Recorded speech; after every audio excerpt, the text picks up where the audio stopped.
accept the minutes from November 2024. Second. Seconded. All in favor? Aye. Opposed? Abstained? 500. All right. We have a number of amendments that we'd sent off to legal for review. We got responses back. So we want to go through those. And if there were some proposed changes to sort of conform with those comments, we could vote on it tonight. I think there's a little, I mean, we could vote on it, but then I guess we have some leeway in terms of doing the public hearing. Right, but Yeah, could I suggest we do the bond release first before we get to the zoning? okay. No, sure, it's your call, but Yeah, but I'm going to have to recuse myself on that one. So I don't know if that works without. Would you like to preside if I recuse myself on the bond? okay. So we have the bond release for Milton Cat. We had asked for more information, which Dee has provided.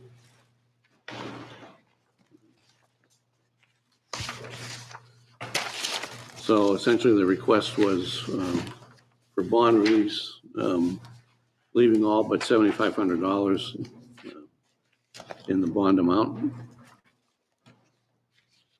There's a draft motion on the bottom of the page. Yeah, I mean, we talked about that the last one, right? So it was really all they want to do is just we'll hold 7,500, right? That's right. And there really wasn't much there because everything really got signed off on everything else, right? So I'll make the motion. I move that the bond being held for the amended site plan at 143 Plastow Road, Milton Rents, including any interest accrued, be released to Milton Cat except for the retainage of $7,500. The retained $7,500 is to be held for a full calendar year to ensure the vigorous growth of the landscaping as recommended in the Keach Nordstrom Associates letter dated October 2nd, 2024. Okay, is there a second? I'll second. Motion's been made and second. Any discussion on the motion?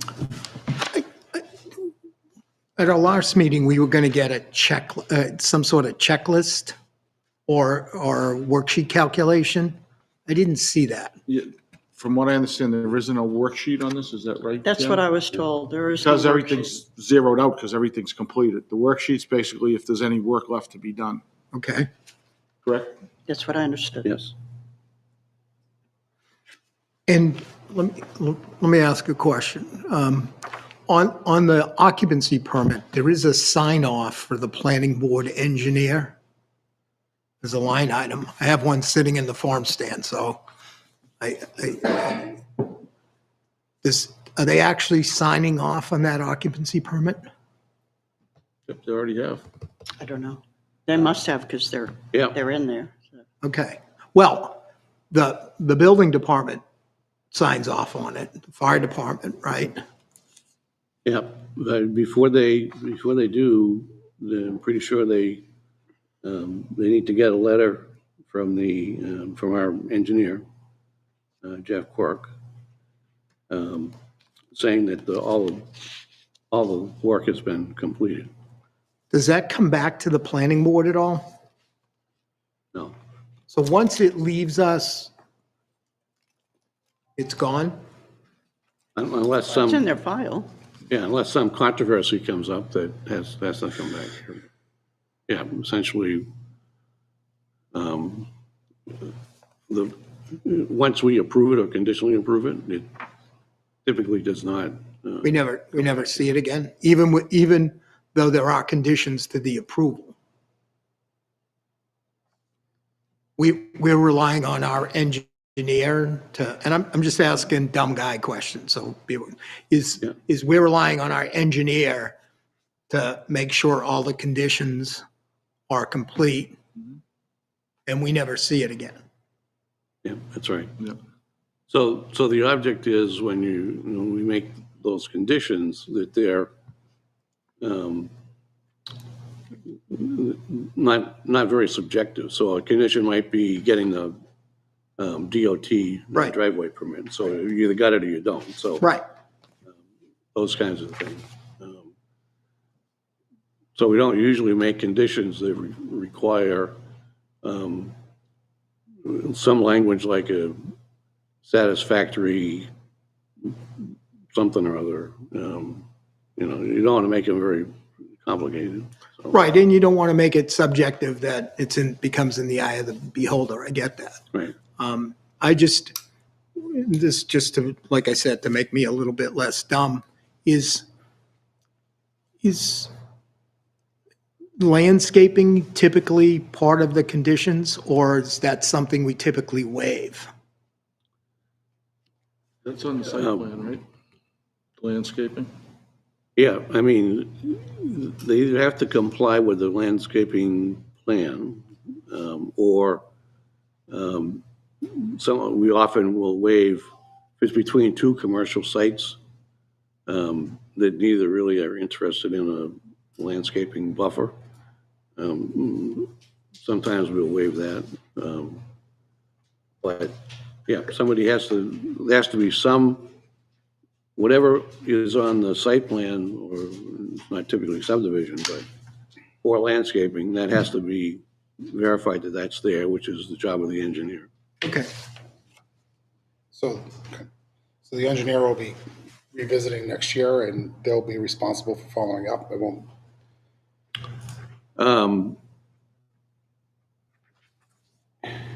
I don't think the engineer would be back unless somebody reports a problem. So if all the 10 trees in front don't survive, then they're in violation of the site plan. So then we would contact Milton Cat, and they have to replace the trees because it's a part of the site plan. If the trees are replaced and make it through the year, then we're pretty typically satisfied that the landscaping is complete, and then we would release the remaining $7,500. But if a tree dies, it doesn't matter if it costs $1 or $100,000 to replace it. It's on the site plan, they have to replace it. Once it gets replaced and is shown to be survivable, then the remaining bond gets released. So that $7,500 isn't there to purchase new landscaping. right. And it isn't in our subdivision or site plan regulations, I forget exactly where, there's a notion that when we're doing buffers, particularly in the streets, that we're using a blend of deciduous and evergreen trees? Is that? I don't think, I mean, that may be by practice, but I don't think it's a particular requirement. Okay. Any more discussion? I'm good. Call for a vote then. All those in favor, say aye. Aye. Aye. Aye. Opposed? Abstaining? One abstention, so motion carries 301. Okay. Back up.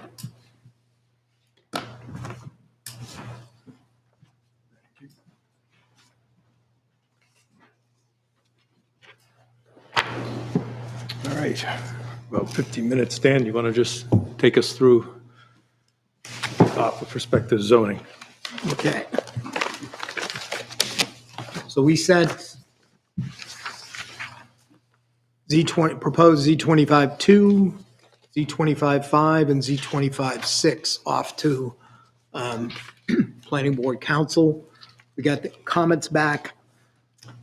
I took the master, incorporated all Board Council's comments in, he had none in Z25-5. Z25-2, I incorporated all his comments. Z25, 6, I incorporated all his comments except on the family daycare. Because I think the way we've structured that and gets that, it doesn't have to create its own zoning ordinance. But, you know, I would like the opportunity to kind of raise that with the subcommittee and see if we can kind of come up with something that maybe we carve it out, you know? But right now, it's in that ordinance and it's covered. It meets the ordinance as drafted meets the requirements of HB 1567. I think the board counsel's comments was it might be clearer if we moved it to its own ordinance. That would give us 11 ordinances, you know? Yeah, that would keep it separate, which I think is probably the cleanest way. Clean, it's just a lot of, it's some rewrite though. You know, it's not just deleting anything. You know, he had a couple of deletions, but it's more than that. All right, so just for purposes of recap, 25-6, you're saying that you want to do a little more work on it. You know, maybe Well, with the I subcommittee. think with Karen and Laurie, I'd like to run that and see if we can come up with something that, you know, that can carve it out and make it clean, and to the point. Okay, I just haven't had the opportunity to do that. Yeah, 25-6, I do have some issues with that, just so everyone knows going forward. I think it's kind of almost turning some residential into commercial, right? That's how I'm reading it. It's almost like anyone on any street could open up a business in that residential area. And that's where I have an issue. It's not the tent. Well, in some cases they can now, you know? Right, I get that, but it's kind of opening it up more. It's almost like, I read it as almost if somebody wanted to start doing car repairs for money in their driveway, they could start doing it. No, because that would be the outdoor storage of materials and exterior storage kind of limits that. That's my, Hazardous just materials. the way I read it, just to me, it just opens it up in Well, residential areas. it does expand what people can do in their homes. There's no question about that. Right, and that's the thing, is if someone lives on the street, I don't know if they'd want that. So I'm trying to look at it from No, and that I way. think that's a fair comment. Because it certainly does that. I mean, the challenge which is why, you know, we had some interesting discussion at the subcommittee level, which is how to tier this and then make some of it subject to conditional use. You know, so that there was some oversight to it. It started off with, you know, trying to figure out what can you do by right. And, you know, a concern that there maybe was a little bit too much oversight on something simple as a home office. You know, where you would never know someone has a home office. You know, they've got a computer and No, that's, Yeah. right, that's true, but usually if you have a home office though, and say you're working out of your house, you don't have traffic coming in. and- No, but that's why we tiered it, is to say that, hey, you can do that by right. Yeah. So, And as I look at it, it looked like council had a lot of questions on it too. Mr. Coy, I'm looking at 22067. It says home operation shall not involve storage or use of hazardous materials, flammable or explosive substances, other than those commonly found in a dwelling. So I don't know if they would, I think that would probably exclude an auto business in a home. But I don't know, probable isn't an answer, right? That's almost, council would have to straighten that out. You know? So I'm just giving my concerns on it. Those are my concerns.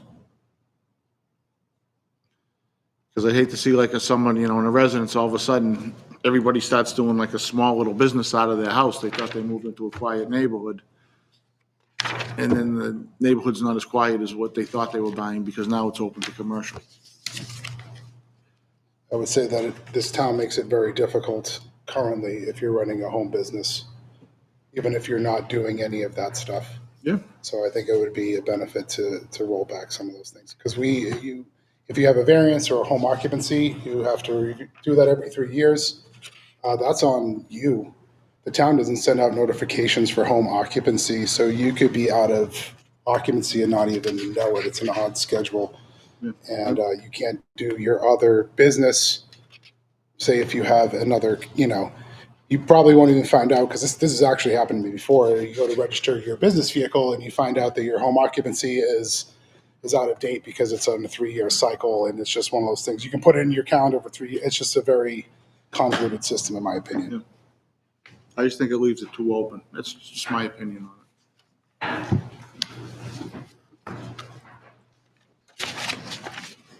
So is this something that, again, I mean, we have two that we can vote on right now that are they relatively benign in The terms of, first one's like just definitions, right? 25? That's, Yeah, And so, I mean, council's been through that yeah. yeah, twice. Yeah, I don't, yeah, it's, And we intentionally, anything that was going to affect the definitions in 6 are in 6, so that we didn't contaminate. right. But no, the definitions, that's good. but just for more, I mean, Tim, what are your concerns here? I mean, if someone's running, a business of some kind, a home occupancy, is there, to Bill's point, what's the risk that we're looking at might inadvertently happen? I think the main intent was to not disturb the neighbors, so you wouldn't have a lot of, FedEx truck once or twice a day, maybe, but not 20 a day. No retail sales necessarily. Again, if somebody is is knitting quilts. And so every couple of weeks, somebody comes by and buys a quilt. I mean, that's fine.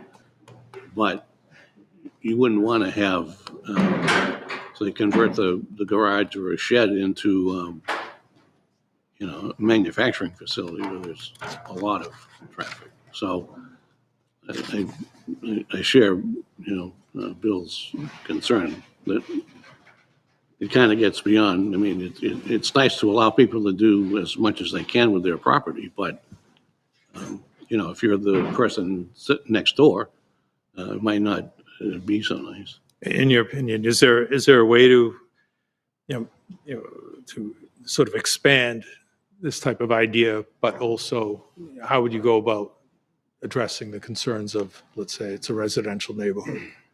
I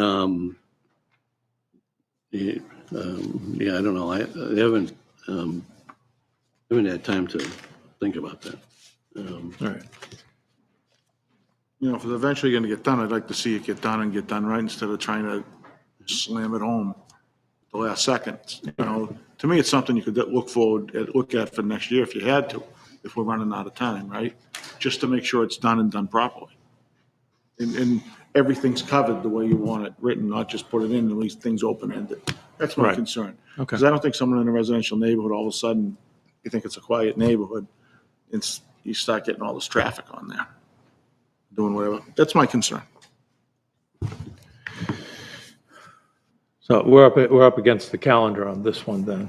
So I don't. I mean, if we were to have an additional consideration or fine tuning of it, I don't think we have time, do we? You do have time. All right.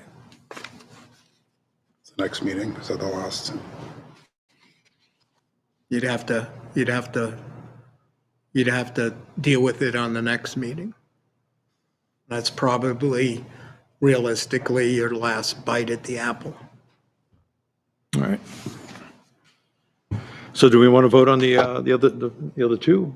And then maybe, Well, and then, 5 and 6 go They're kinda together, so related. They're kinda let's related. leave them together. But I think you can definitely do two. Yep. 5 and 6.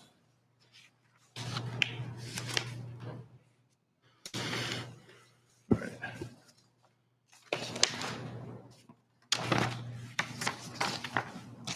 Anything else? Anyone put on these amendments at all? No? So if we're going to, Tim, do you want to formulate the magic words to, for 25-2? 5-minute recess. Well,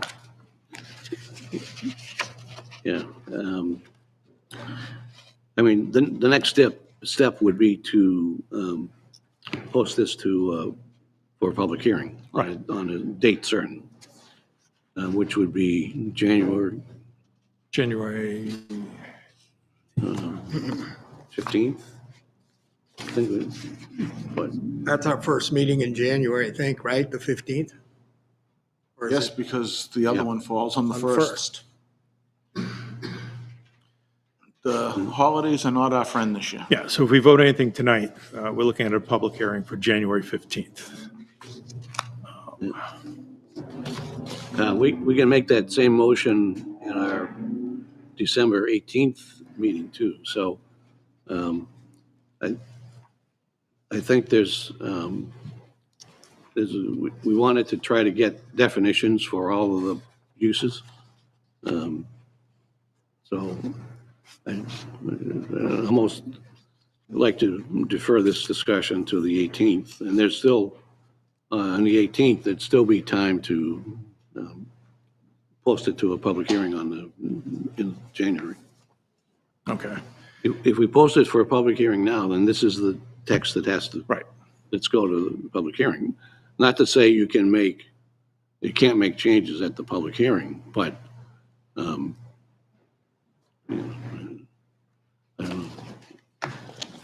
know. I guess it's up to the group what we want to do. I mean, there's no, So we don't need to vote on this tonight then? so if we vote tonight to post this to the public hearing for January, whatever that date is, January 18th, 15th? 15th, sorry. Work out the language on that. then that's fine. We can, I mean, there's nothing to say we can't work on definitions for next year again, with a different set. And like I say, at the public hearing, you can make changes, minor changes. I mean, but then at the public hearing, when you post it to the ballot, to the warrant, that's when the language freezes. Solidified. Then we have to discuss the one for the HB 1567, right, what we want to do with that. 167, what's that? That was the one they had some,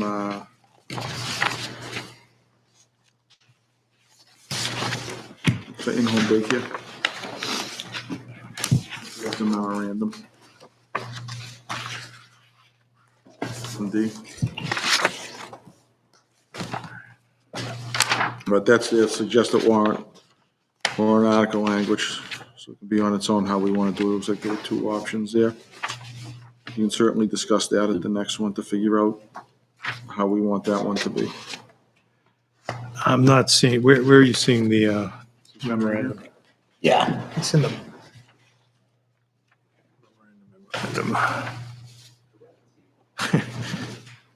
There's a lot of different, you can read that one.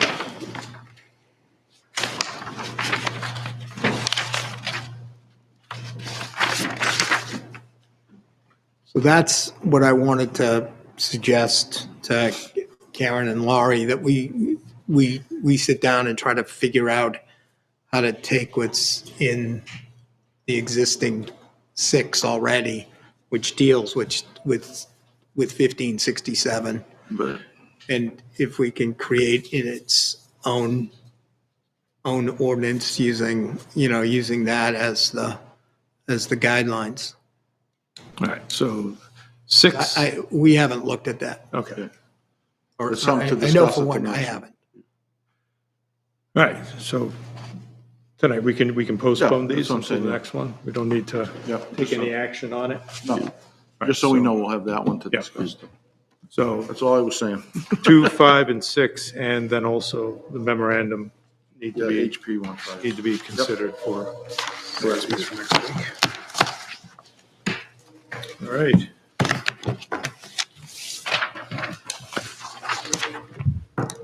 We good with that, Dan? Yeah, Okay, Yeah. good. yep. The calendar's not our friend. No, it's not you. Phone, he doesn't get my back, it'll be New Year's Eve. All right, so the next on the agenda, we're gonna do is we have a public hearing, but that happens at 6:30. So you So You we can't have- do it we have a- before then. gotta wait about, So- 1 minute. All right, Mr. Chair, Yes. would you instruct the people that are in attendance to please sign in yes, and just state their names if they come to the mic? correct. In 1 minute, I'll do that.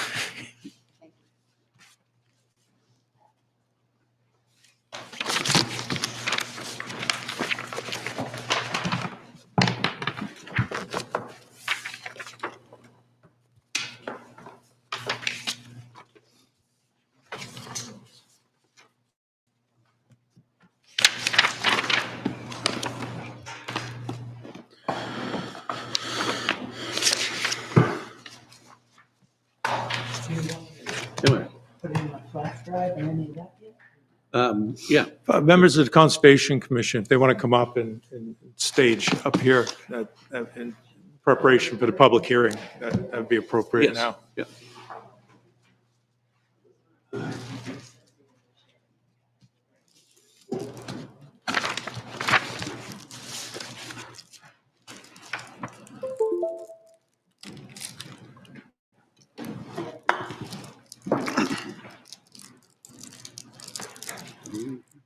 There's still the maps. I know they put one big map on that, and a big map over there too.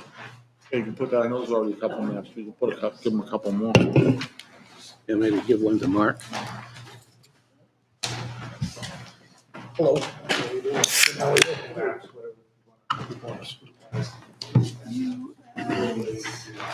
Taking a photo of the place. It's all right. Spread out. Meetings, right? They always should be just comfortable enough. Yeah. So you don't want to hang around for too long. Yeah, yeah.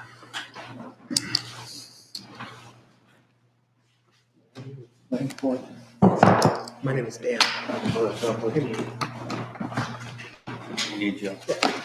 Cheers to You're a Glenn, aren't you? Yes. I recognize. We don't have tags. I knew John. We don't wait.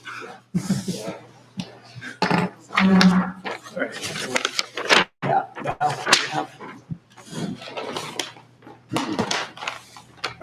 Good evening. The Plastow Planning Board, in conjunction with the Plastow Conservation Commission, is holding a public hearing on a proposal to designate some wetland acres over 2 acres in size as prime wetlands. The definition of a prime wetland and the criteria used to make such a designation will be discussed at the public hearing. Maps and other materials related to the above noted public hearing are available at the Conservation Commission's page on the town's website, www.plastow.com. There are additional maps there that show that an overlay of the wetland areas. And with respect to the tax map, you can examine those. Anyone that wants to come and speak, all right, I'm going to ask you to put your name and your address on the table in the back. There should be- Wherever it is. All It's right. been making its way around. All right. And then when you do come after we have a presentation here, I'll invite the public after the board ask questions to come up and again, name, address, speak clearly into the mic for purposes of recording. These don't amplify anything that they're doing. They're just for purposes of recording. So, All right.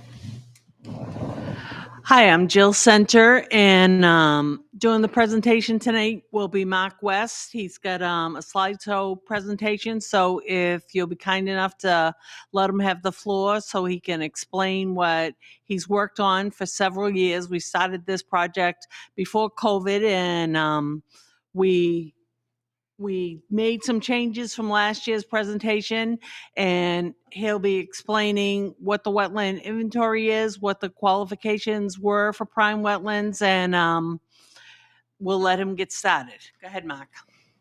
Okay.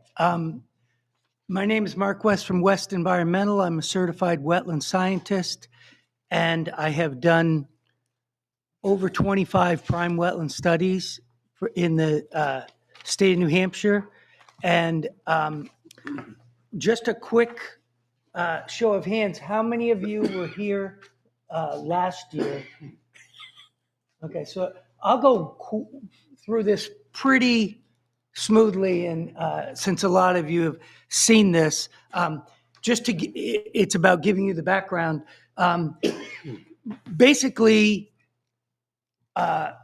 there's a number of wetlands in town that would qualify to be over 2 acres, not just be a water body. We do an aerial photo interpretation based on the NWI map.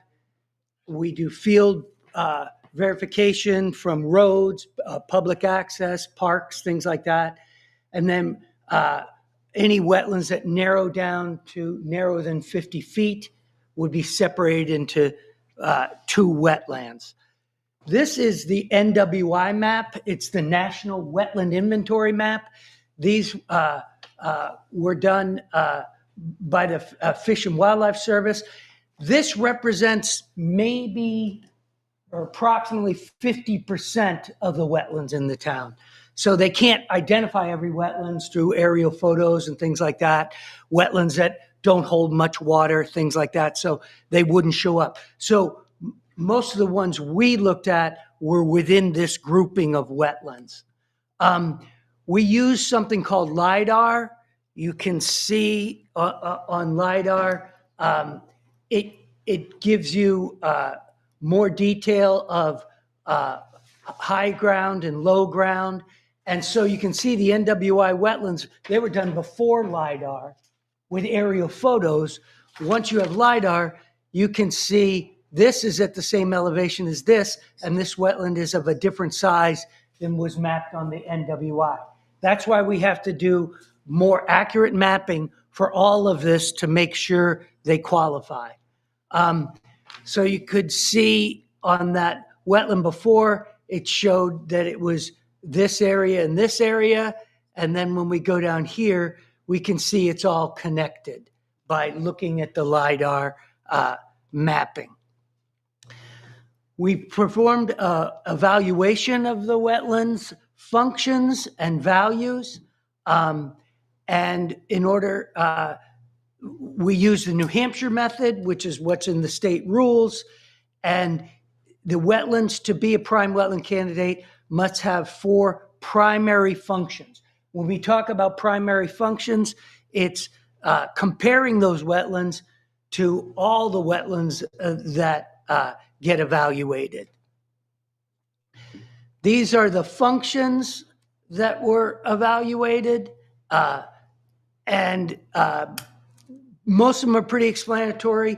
Ecological integrity is something that says what is surrounding the wetlands, and is the wetland system mostly intact, or is it so disturbed by human activity that it's degraded enough to have very low ecological integrity. But some of these are groundwater driven, some are surface water driven, associated with the rivers and large brooks. Some are water quality functions, sediment trapping and nutrient. And then others have to do with the biological values that the wetlands has. Shoreline anchoring is for stream systems, river systems. If you have a wetland next to it, it's not going to erode. have a place to flood into. And then there's fish and aquatic habitat and wildlife habitat. And then these are the values we look at. And this is all part of the system. For doing this for groundwater, we're looking at the aquifer, and this is the area that has higher yield than the areas in white. There isn't really a lot of high value or high yield aquifers. This is an example of one in Newton, I think that is.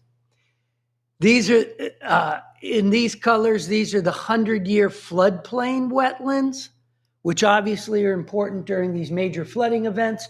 These wetlands prevent or handle a fair amount of the wetland flooding. Not all of it, but they're there to accept floodwaters during large-scale rain events.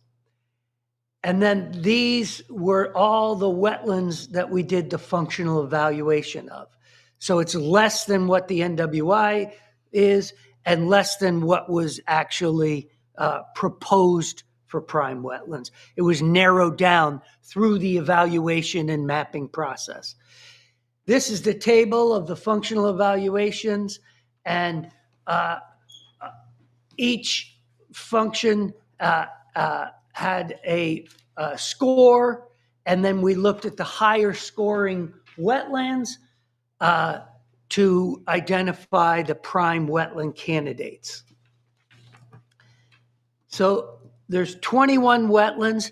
I think the map that the Cartographic Associates may have combined a couple of them as one, and but 8 of them are over 20 acres. The largest is 52 acres.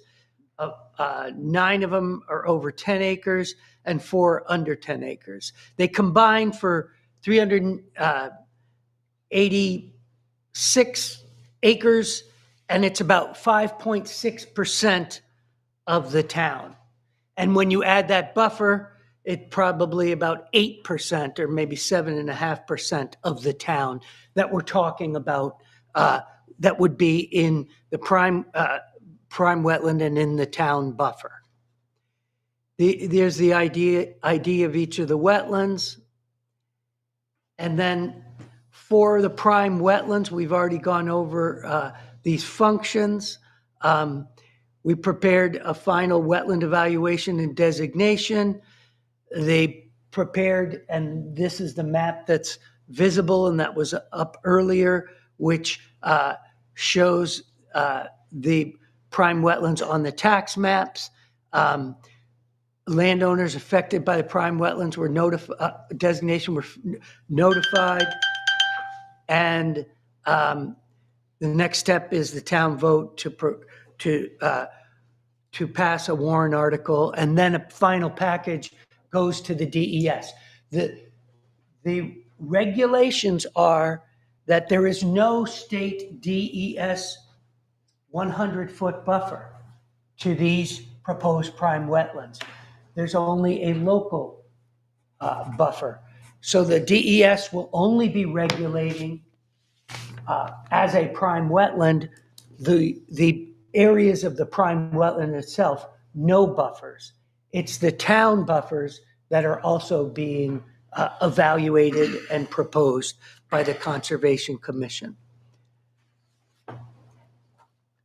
These are just the tiles showing different wetlands.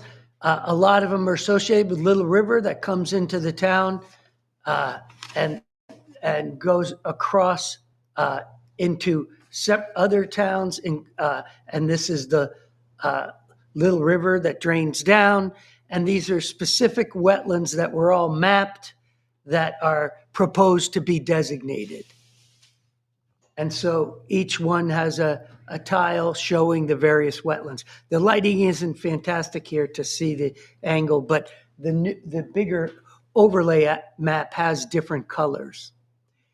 So these are the actual rules. And if you are in impact impacting an actual prime wetland, then you have a higher threshold of regulation, including a higher threshold of mitigation. So there's a whole set of requirements just for mitigating the actual prime wetland, not the buffer, but the prime wetland itself. Several of these are those 100-year floodplain regulations, and what the prime wetland regulations do to protect the actual wetland are also found on some of these floodplain wetlands, which the state regulated and changed the regulations in 2020. So compared to other projects where you impact a wetland, you can do mitigation that's in the watershed of that wetland.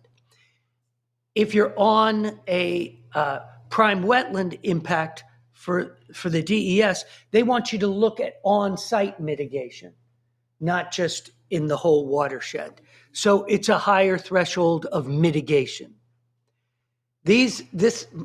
I'm sorry my chart came out a little different than what was emailed me, but it's just what this program did. And you can see there are 3 categories: limited use buffer, parking and structure setback, and wastewater system setback. For prime wetlands, originally it was proposed to be 100 feet, 125, and 125. It's now, the limited use buffer is 50 feet, the same as all the other wetlands over 3,000 square feet in town, and 25 feet more than, with 100 feet than all the other wetlands, and 25 feet more for the setback. These is for the structure and parking and the wastewater treatment. There's also buffers to inland streams, including intermittent streams.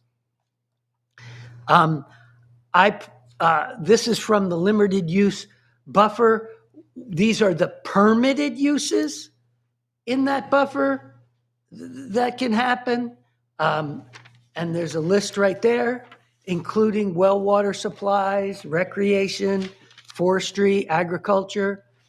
And then there's permitted uses for elevated decks, uncovered decks. So there's a whole list of permitted uses. And Tim, you're going to have to tell me whether any of this has changed. I took it, it's the same regulation as last year, except for this buffer, correct? That's right. Yeah, it has not changed. Okay. This has not changed. And then for conditional uses, you have to get a conditional use permit. And this is a list of those conditional uses. I said I'd be brief, so that's it. Very good. Are there any questions from members of either board? Ms. Pelletier? I asked this last time, I don't know, how much of the prime wetlands is actually still developable, like can be developed, as opposed to residents already inhabiting those areas? The prime wetlands are all jurisdictional wetlands that are protected by the state already. So when you say how much, Well, we're talking about the land that it abuts or touches. The buffer. What would be the buffer, correct? how much, we did not do analysis of how much of that, in some of the prime wetlands, there is roads going across it or parking lots within that 100 feet or within parts of that 50 feet. But just like every other wetland, there's some of them have forests next to them, and some of them have fields, and some of them have houses and development. Well, I just know that we have pretty much most of Blastow has already been developed. I don't think there's too much undeveloped land in town. So I don't know. I'm just trying to figure out how many.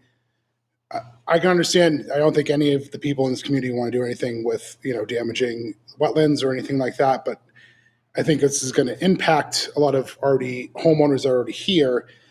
And if the hope is to, clean these things up, like, because there's more developable, like if someone's going to come in and do a development, then like that's kind of different than people already here. So I don't know how much is actually can be developed from here on out, as opposed to like people already are living in those areas. Well, there's a whole list of things that can be done that are permitted in the buffer. And then there's those areas that need conditional use permits. But if you look at some of these aerial photos that I just had near some of the wetlands, you can see, there are areas where there's not development next to some of these wetlands, and then some of them have buildings closer to them.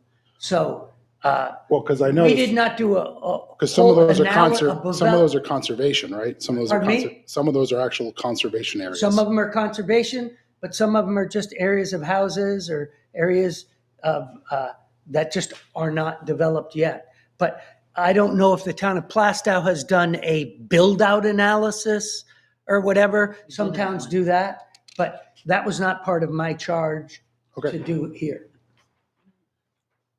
Anyone else from either board have a specific question? All right.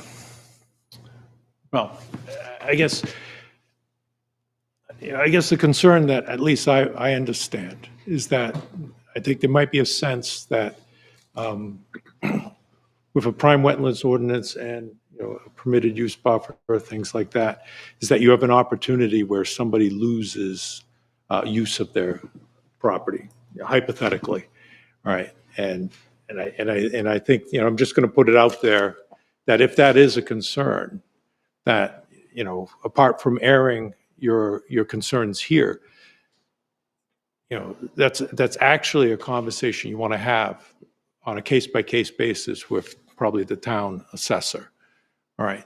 So if you have a situation where, let's say, you have land that's no longer usable as a result of, let's say, an ordinance change of some kind, then you want to talk to the assessor, all right, and see if there's something in the way of An abatement? an abatement of some kind, right? But that's something that can't generically be discussed. That would have to be a case-by-case basis. So I'd encourage anyone that has that concern after listening to everything that's going to be here to know that that's probably where you want to go and have that conversation next.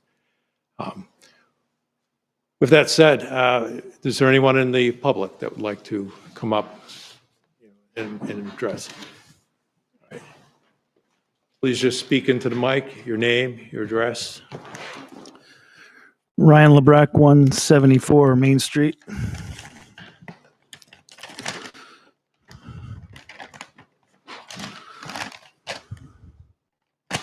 So I'm confused that we are here again tonight. Last year, over 60 people were here discussing their displeasure with this prime wetlands waste of effort. 3 of the 60 were here supporting it. The remainder were here against it. We have a large showing again tonight. I assume it's probably the same. I doubt there's many people outside of this board that are here tonight that support this. And if they do support it, I would like to know if their property is also abutting or has wetlands on it. This should have ended last year after the turnout that was here. We had a larger turnout than what comes here for deliberative session. So if the Conservation Committee and the Planning Board does not take into consideration the overwhelming majority of people that were here that are against this, and does not consider that and therefore vote it down to prevent it from going to warrant article, then you're not at all taking the public's comments into consideration, which is unfortunately par for the course for Plastow, but it should not be the case. The board should consider our comments. This is an overreach by the Conservation Committee. This commission seeks problems for their own solutions. We already have generous setbacks in place within the ordinance. State required setback is 0 feet. Right now, I believe it's 75 feet. There's no need to increase it. Where does it end? Next year, we pass 100. Next year, you guys are going to come back. Oh, we need 150. We need 1,000 feet. We can't go backwards. Unfortunately, the development that occurred since the 50s happened, and we're not going to go back to that. The town is a different town than it used to be. We're doing the best with what we have, but reducing our property values and further restricting our properties is not, should not even be a consideration, should not even be an option. The planning board and the commission need to stop restricting our ability to utilize our land. It's not the town's land, it's our land. We have wetland setbacks, we have minimum lot sizes, we have sign restrictions, vehicle sign restrictions, camper use restrictions, shipping container use restrictions, and on and on and on. And every year, the planning board passes more forward to warrant article to further restrict our properties. I came to this town not with the intention to buy into a Plastow Town Homeowners Association, but that's what this planning board has been doing over the last several years. They're turning the town into a homeowners association.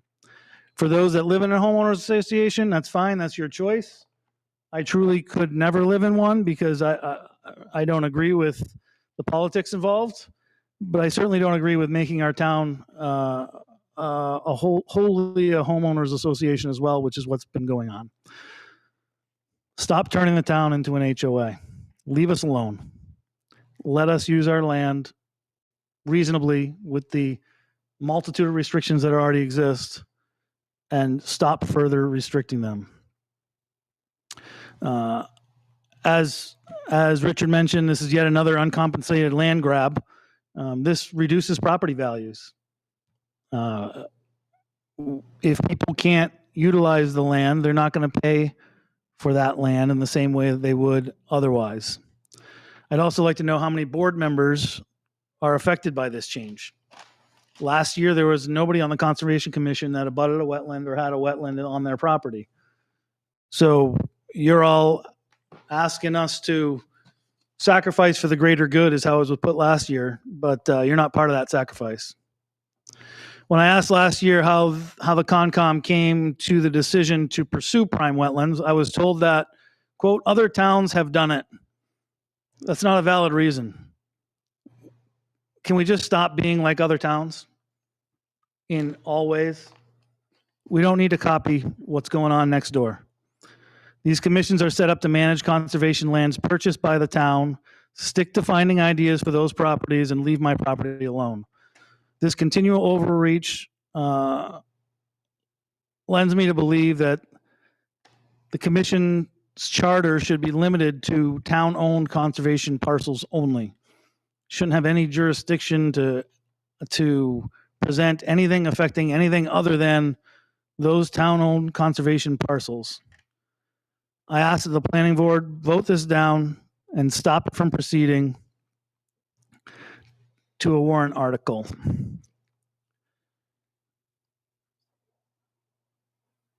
End the madness. Please, just end it and let's move on. Thank you. Just a, Ms. Philibrook, just a point. If you want your written remarks, can we submit those as part of the minutes, or To what? can we submit those, the written remarks, so that's part of the They record? would, if you would. It'll It's if save you me want. a little. Thanks a lot. Otherwise it's Yeah.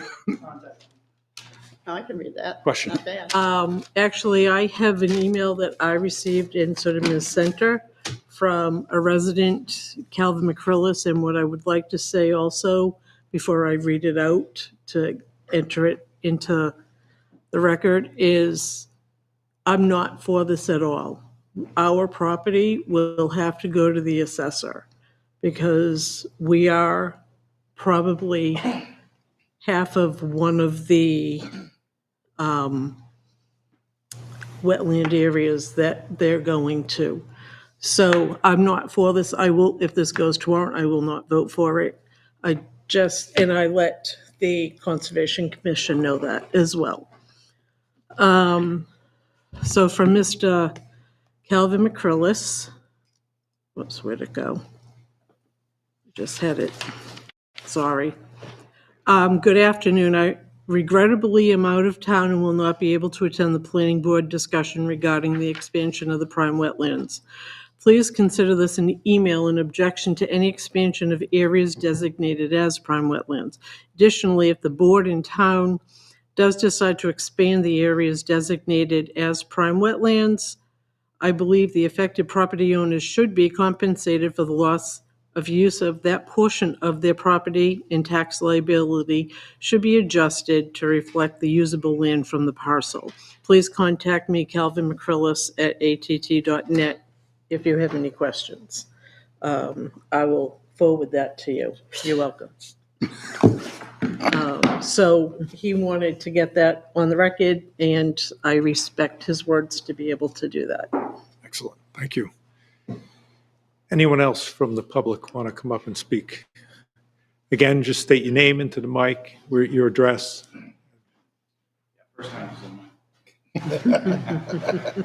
Jason Dumas, 6 Pine View Ave. You're right. So just have a couple questions. On the presentation, was there anything updated from last year?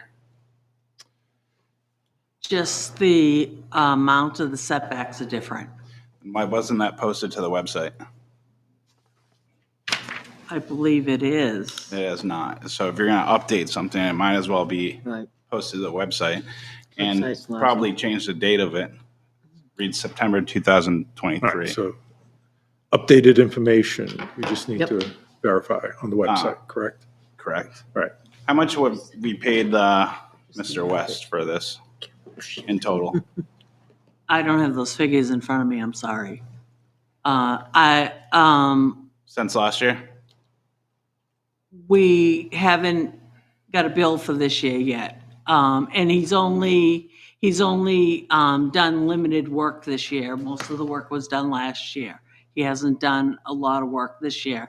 We'll have a bill for this evening's meeting, and that'll be about it. Yeah, this is the first work I've done on this year, Okay. other than updating a couple things on that. Appreciate Could you go back to the page that showed the difference in the setbacks, just so everyone can see that? Sure. That seems like that might have been one of the questions you wanted to see, Jay. Well, so since we're on the setbacks, right? So last year there was a lot of voicing of the setbacks, right? The state doesn't have a requirement for setback. Town does, and I think the majority of the population that was here last year was upset over the setbacks. I honestly don't see any reason why a regular setback for wetlands wouldn't match the prime wetlands. Sure, there are benefits. I'm sure somebody could pull that out. But as far as people and their domiciles on their land that they currently use, they already worked through those wetland setbacks, right? That was a big issue last year. Nothing has changed. The other thing that was mentioned last year is existing things, right? Everybody has a septic tank, right? There was a lot of questions on what happens if my septic tank fails. What happens if this fails? And no one can answer any questions. You can't grandfather anything in by voice or a meeting, right? So another failure that's been brought that people have voiced that hasn't been answered. So if you don't mind me asking, the question you're summarizing, you're saying, let's say you have an existing septic tank or a leach field or something that fails.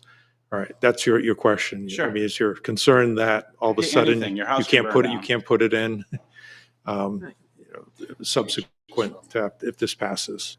Is that what the concern is? It literally could be anything, right? If a septic, your leach field, your house burns down, there is a mention that you could build in the existing footprint, but that's not on paper. There's nothing that's going to grandfather the existing dwellings and their maintenance, their wells, or whatever it needs to be there that's in anything.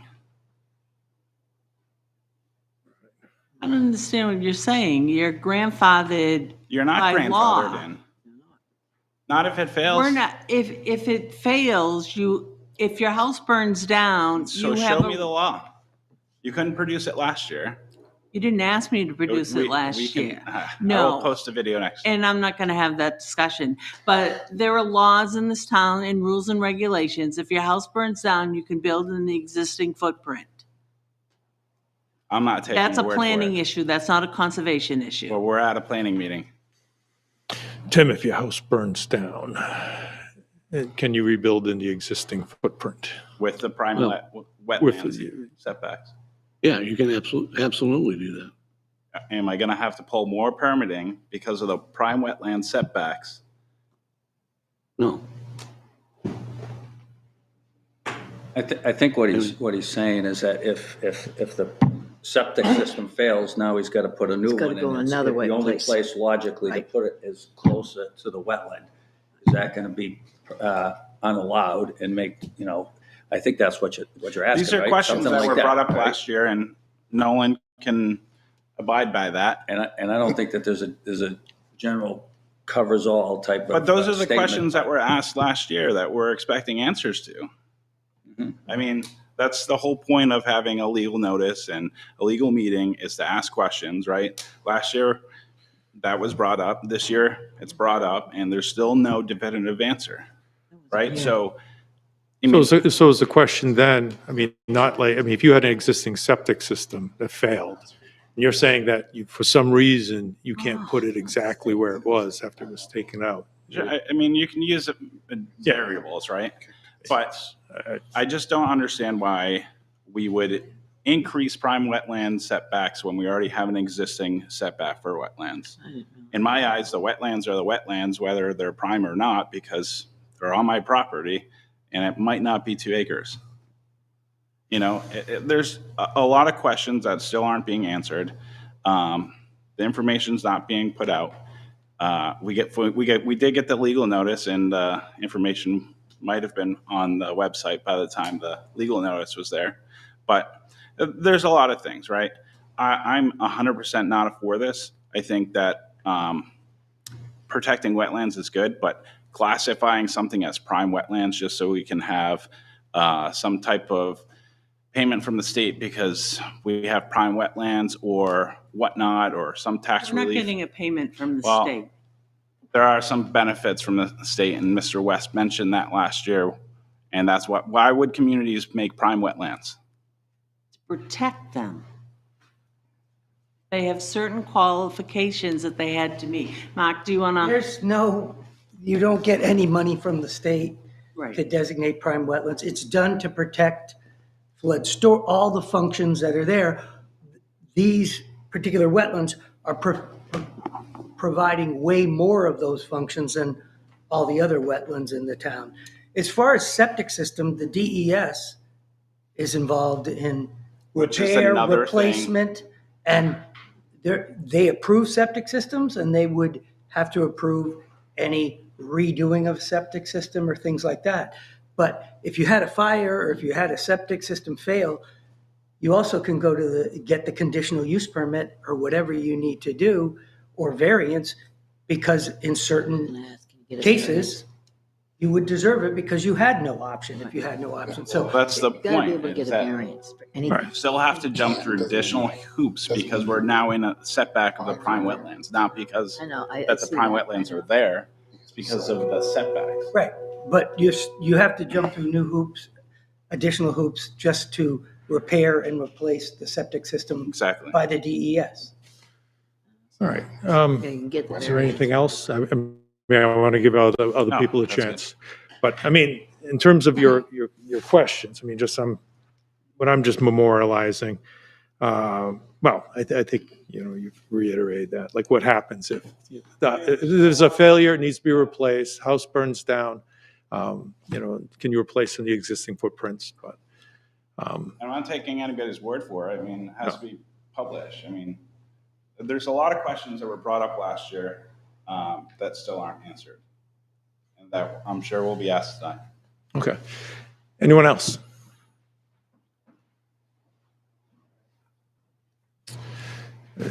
Your name and your address, and speak clearly into the mic so we can memorialize your testimony. Yep, John Zacconi Jr., 37 East Road. And I believe that further compromise is clearly in order before this proposal goes to voters. I'm even more surprised and determined that that should happen after listening to some of the questions being asked and some of the we don't have the answers right now. That's concerning. We heard that there's no minimum from the state for a buffer. The proposed limited use buffer of 50 feet and 100 for use buffer and 100 structure are both still too large in that the use buffer consumes more than half of my backyard and the structure takes it beyond my home. There's no law, as we've heard tonight, that would require these protected wetlands already to be reclassified as prime wetlands. There's no law requiring a minimum either for a buffer. The state doesn't even require one. You're introducing extra fees, conditional use permitting, delays, and oversight should I decide to make reasonable and lawful changes to my property, some of which I won't be able to do at all if this goes through. My potential changes would have currently no extra cost, delays, or oversight that I would then be required to be subject to in the future. For instance, if I want to just run an electrical line to my shed for safety and use of my property, clearly that shows that I need a permit. That's ridiculous. I have a 2-bedroom home, 1 bath, and if I want to increase the square footage, as a neighbor of mine has done, now that's extra oversight. Even if I get it approved, which is no guarantee, it's more cost to me, it's more time and more delays, more oversight, as I've suggested. So nothing that I'm asking for is unreasonable. Last meeting, I provided a link to a publicly accessible study showing a 4% property loss when associated with a prime wetland. So my house is approximately worth $400,000 right now. Who among you is going to give me $16,000 to offset my loss based on your decision? This loss not only damages me financially in the immediate, it also reduces my buying power in the future should I decide to move elsewhere. All boats rise in a tide, except for this tide. Only we are getting swamped. Like any detrimental decision adversely affecting scores of people, we don't know what the extent of the consequences and negative impact will be. And clearly, I'm just shocked to hear all of the, I don't know, I don't have this information. The last meetings, the first one that was canceled when we all took time from work and showed up, and the second one, how many people were upset and all the questions that were asked. I'm just shocked that you all are not better prepared, and I'm really just surprised. On a more personal note, it's my assessment that the unelected and therefore unrepresentative committee is unilaterally attempting to change a contract I signed 14 years ago, a purchase and sales, when I bought my property, because as someone else said, I'm not interested in a homeowners association, any property with easements, a historical home where I have to ask permission to paint the outside. I'm not interested in that. And you're changing my property, its value, and my ability to sell it in the future, because many more people are like me than willing to deal with all the kinds of strings and restrictions and extra costs and permitting. I think also what was interesting is one member last time said that no changes would be made, that it was going to go through this proposal for the acreage for prime as is, no compromise. It's either going to go to the voters and go through or nothing at all. And I really, even though there's been changes and a reduction to 50 feet, which is still too much, I think that really underscores the behavior, the lack of understanding, the lack of empathy, the lack of the true impact of the consequences of the decisions you're making unilaterally. You just have no skin in the game, because last time, as someone else asked and didn't get an answer for, we were told none of the Conservation Committee members had property that would be affected by this buffer. And I still haven't heard that question answered when the gentleman asked before me about that tonight. So if you don't have property in the game and you make comments like it's all or nothing, I question your sincerity on whether or not you care about prime wetlands, because a compromise to protect some is better than none. And truly, I'll end it with this. Many more people are not going to be affected than are. So if they don't come to meetings like this, there's no way they're going to see this on a ballot and think, oh, I don't want to protect wetlands. They're not going to know the negative consequences. You know them. You have a responsibility to do better. So I'm very disappointed in this group. Thank you. Thank you.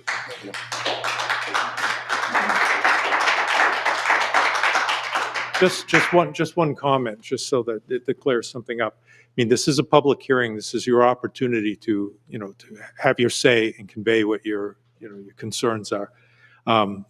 Members of the board here are here to listen, and, it's not necessarily if we don't ask questions or say that we have skin in the game or whatever, don't interpret that as being that we're not concerned. I mean, we're holding a public hearing and we're, looking for your input here. So. May I just follow up with that? Saying in the last meeting, it's all or nothing, that, there's no compromise in that. So that shows an attitude The planning board. toward the people that are speaking and bringing legitimate concerns, fact-based concerns, not just I don't like it, but I don't like losing $16,000. I'm a single parent, I don't have that money. Yeah, you can't, if you're not in front of the mic, they can't pick you up, so. I don't care about it being on the record, you made Okay. a comment, I just wanted to Yep. address that. No, very good. Anyone else, please? Richard? I just want to clarify, that wasn't a planning board meeting last time either, Mr. Chair. This is, this. This is strictly conservation. Hi, I'm Jonathan Gifford. I live at 148 Main Street. Most of you guys know my property. My property is an easement property, so we'll get that out of the way as it stands. It is a conservation easement.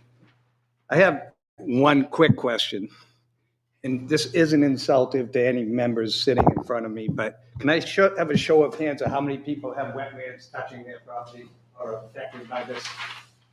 I have wetlands. Touching I have what? wetlands, I'm not Touching affected. or affecting Yeah, you I'm not affected by by it. any of these onslaughts that are looking to be done? I've got wetlands touching me, but not Is it, prime. is it, All right. not prime? Okay. No, not prime. That being said, I have a question. As I looked at the map recently, because now I can see the overlay a little bit better, did you just draw 100 feet around? Because was a topical graph used at this at all? Because if you look at my land, You gotta ask the I'm conservation. almost 40 feet above the water line, the table line at 75 feet. Excuse me, back issues. Damn it. So I'm gonna have to stand. Shouldn't have told me the other day your back was good. Yeah, I know, it always happens whenever I'm, so I'm in question as to how they got drawn up.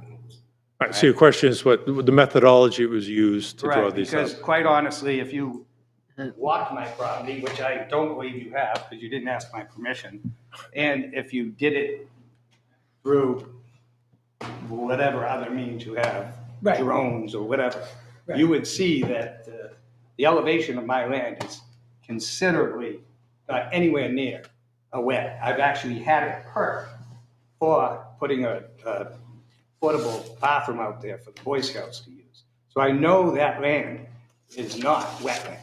But The yet whole you prime have it- wetland is inaccurate? No, the extra 100 feet that you're asking The for. 100 feet is a 100-foot buffer, Okay, and it was put on by the company that does the tax maps for the town using a computer. So that upland land is the 100-foot buffer to the prime wetland. Okay, That the now am I- Conservation Commission asked to be put on the tax map so you could see it. So there's the wetland that I mapped, and the 100-foot buffer is upland next to the wetland. okay. So as I bought this property for a retirement piece of property that I can farm on, put out outbuildings further out back, this lands on that 100 foot. Are you gonna tell me that I've invested all of this money? I'm gonna lose at least 5 freaking acres out of this, all right? I'm on the biggest plot. So you're gonna tell me I'm gonna lose 5 acres worth of buildable property that I can put, because of my easement, I can put barns and outbuildings and so forth, because you guys want an extra 100 feet buffer when it's sitting easily 50 feet above any touching water? I'm just asking. I just wanted to do a follow-up.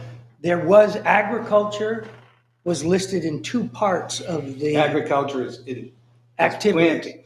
I'm talking about putting out Well, they listed. cattle barns, Yeah, they pig stalls. listed other agricultural activities, so I Yeah. think that's something that you could potentially get a conditional use for. Why do I need a conditional use? I bought the land for farm. Okay, I'm not trying to I get don't you mean to raise upset. my voice, but, Oh, please don't. well, it isn't affecting you, all right? It's not affecting you. It might be, it's not affecting you, but it's affecting my land and a lot of my land. Okay. So just to summarize what your concern is, you're saying that your land in particular, all right, because of the structure setback, the 100-foot is severely impacted. Severely impacted, and if you look at it topographically, it shouldn't be done.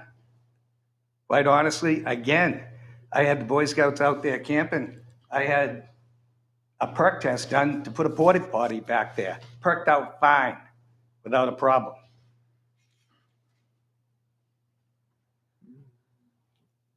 I'll leave it at that. All right, thank you. Tim? Yeah.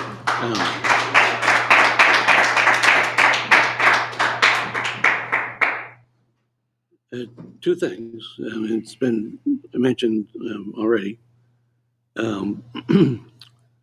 All of this information is on the tax maps. So you can go to the town website under property viewer, look at your property, add the prime wetlands layer to that, and you can see on the diagram that comes up where the 100-foot buffer is on your property.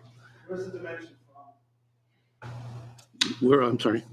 Where's the dimension from? There hasn't been a survey. I asked this last year. There's a line on map. All right, if, Yeah, well, let me Yeah.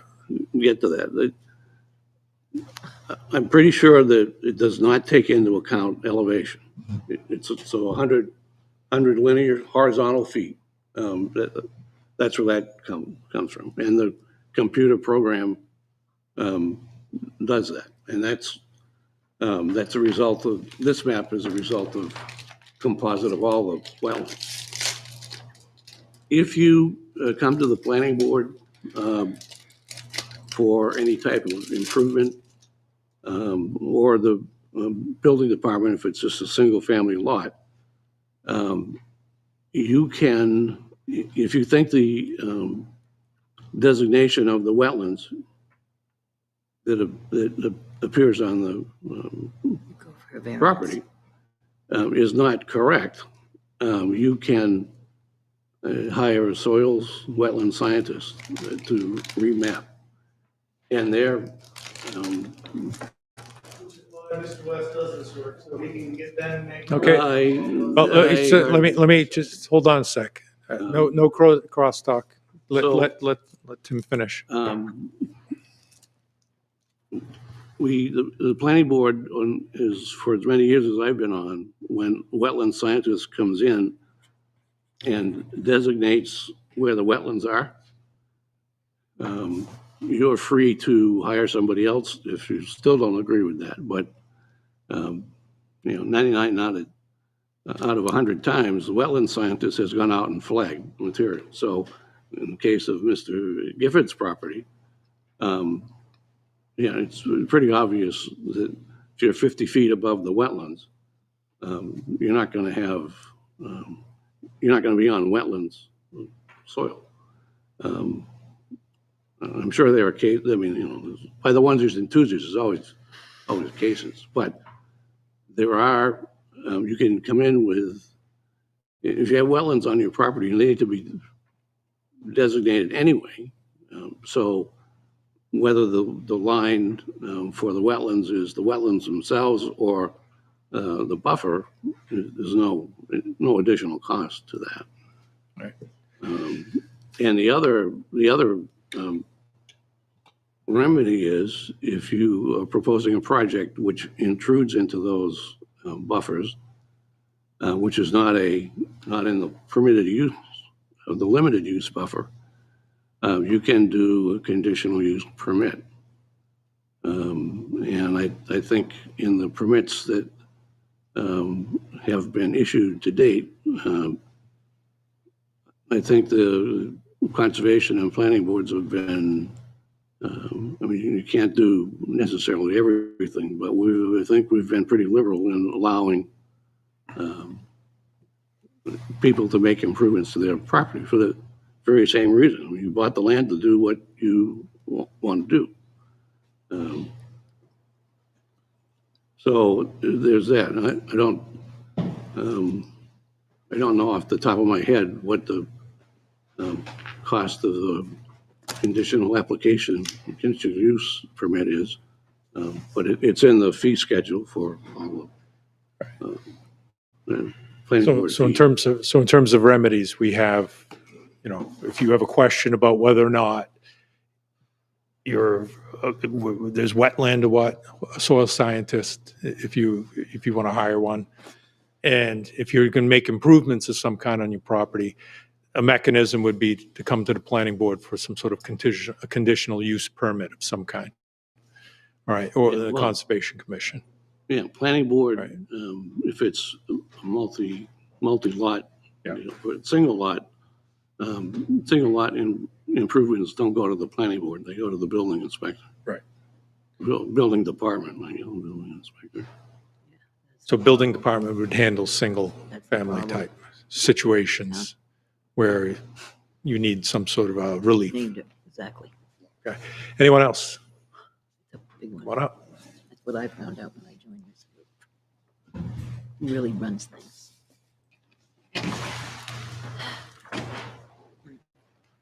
Hey, my name's Jim Wright from Kimball Ave. And what does the Conservation Committee get out of all this?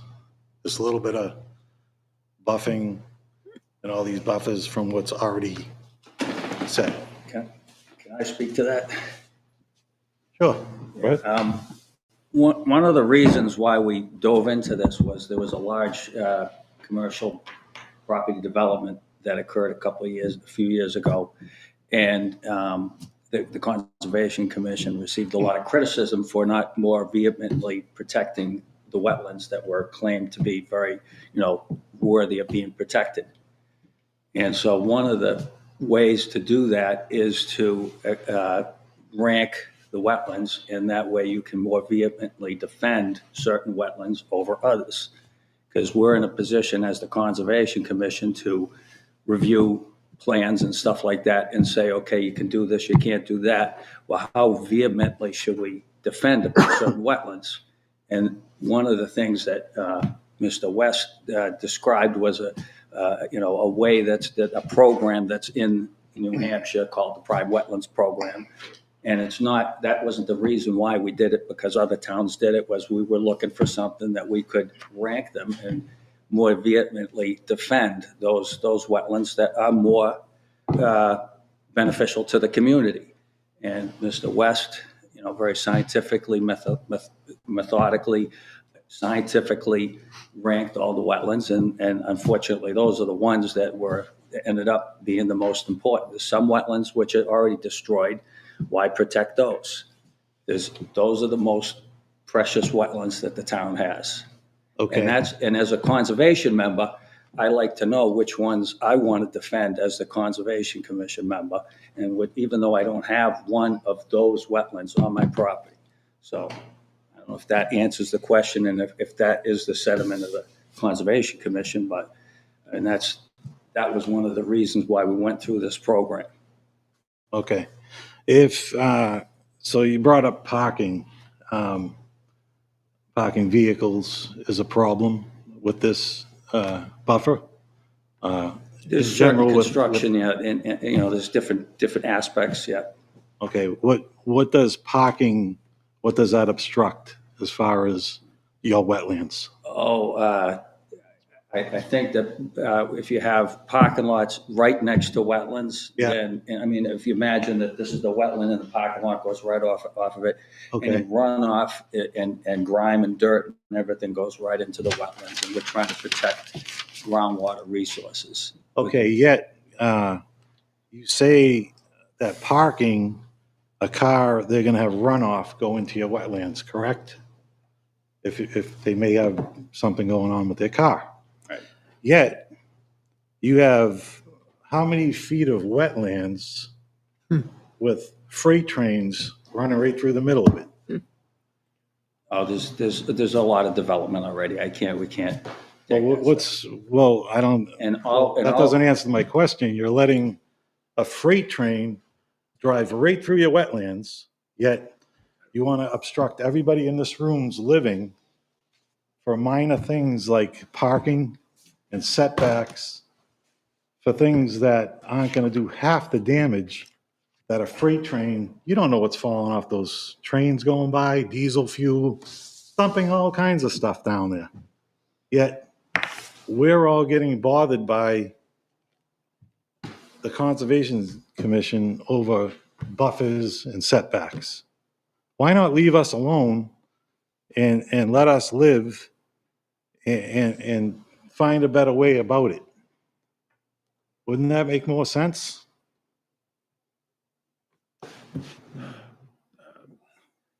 I mean, honestly, this is all foolish. You have all these people against this, yet you're fighting us when we're just trying to live like you are.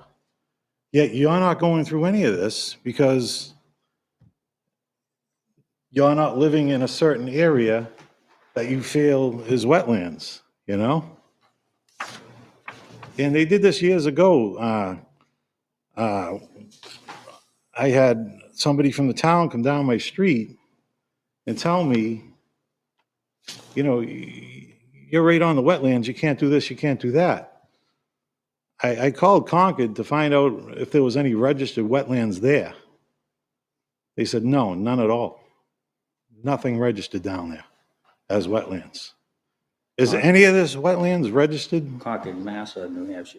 Concord, New Hampshire. Why would, I'm not stating Mass. I'm talking, is any of this land that you're calling wetlands, is it registered wetlands? Yes, please. Yeah, sure, please.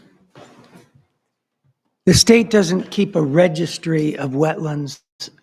They don't? They have rules and regulations, and they have methodologies for delineating wetlands, and they expect that anyone doing development in and adjacent to wetlands has to get them identified first and know where the wetland is before they do a project. So isn't that a registered wetland, so they know where it is? No, So you're telling me Concord has no registered wetlands? there's that no, they call no it? registration. There's Okay, I was called, when I million, you know. called, they told me, you know, there's no land, wetlands back there, registered wetlands. Remember when I showed the map, the NWI map, the first map I showed, and I said it only shows 50% of the wetlands? Mhm. That's because most of them, you have to go on the ground and look at them and look at the soils and look at the vegetation in order to map them as wetlands. Okay. But again, back to the railroad tracks, they're more offensive than us. This ordinance can't do anything about the existing development. It can only focus So- on new development. And already there's a 75-foot buffer, Well, and they're adding we're 25 feet. existing already. We live here. in Right. our homes. I mean, what? But what's- this should've a ordinance does not, Accepted. what exists today is not impacted. It's what's proposed in the future that's impacted. Again, are they gonna not put the wetlands by the railroad tracks? No, they're there. Okay, That won't change. but that's not gonna change, but we're all gonna get, all of us that are affected by it, it's gonna change us. Yeah, it's going to impact 25 foot more from a certain number of wetlands in the town. But trying to move forward on this, when you have all these upset people that live in these, does it make sense to do this? It's up to the Conservation Does it make Commission. sense? I'm asking. And the planning everybody. board. I mean, I mean, ultimately, if the town doesn't want it, you just vote it down.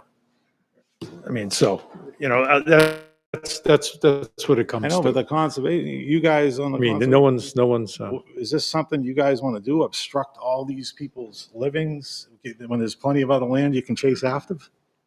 And you got enough buffers set in place? Everybody thinks so? The majority of people? So why even have this meeting? Why push this and upset people, and it Our just doesn't, goal- it just doesn't our make goal sense. isn't to upset people. Well, The we're all Conservation upset. Commission, I realize that. And I'm not making light of this, but there are 30 people here and there's a town of 7,000 people. And we Right. have to think of the entire town.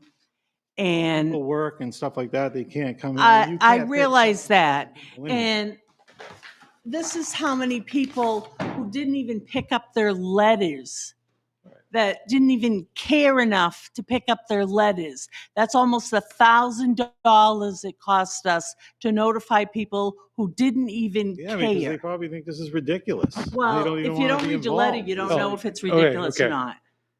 Do you have anything else that you want to add? So that I want to give other people an opportunity and not just have it be a, No, I just thought that, No. freight trains running through wetlands would, Yeah.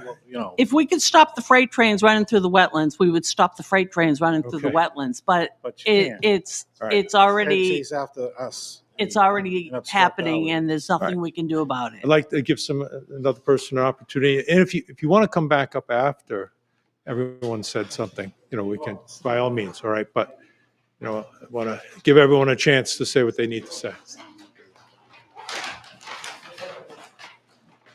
Okay, just tell me who you are when you sit down. Hi, Donald and Ann Muir, 45 Ann Muir. Crane Crossing Road. First of all, I'd like to say that we agree with all the other property owners here tonight that we don't think that the buffers should be expanded or the setback should be increased. So despite our last name being Muir and being pro-conservation, we think the property owners are getting the short end of the stick here. I have a general question, though, and I've tried to research this here at the town regarding culverts. We have found that culverts running under Crane Crossing Road and dumping, I don't know how many thousands of millions of gallons of water onto our property. But I'm trying to understand, is there a culvert map? Because I've tried to research it. No one can tell me anything. When the culvert was installed, No permits. why it was installed, who came on our property to install a culvert, how the culvert has contributed to potential wetlands. Now they've mapped wetlands. How much of that was the result of culverts dumping water onto our property? So no one can give me an answer to that. So I guess, what's my recourse? Do I have to hire an engineering It wasn't, company? always there. We went for a walk one night and discovered a sound of running water. And we went to investigate. I have the videos and pictures, brought a couple of friends with us. We went for a fun walk, little winter, Christmas kind of walk. And we were shocked.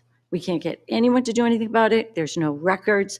We've been to, what's that division in town? DPW, DPW number of times. planning boards. And we go unheard. So at least tonight, there's some hearing. But as for more of this, well, first of all, walking in here tonight was greatly disappointing because, one, we had to be here again. We thought it was decided last Christmas. Like, wait a minute, one of the meetings was canceled because it was illegal or something.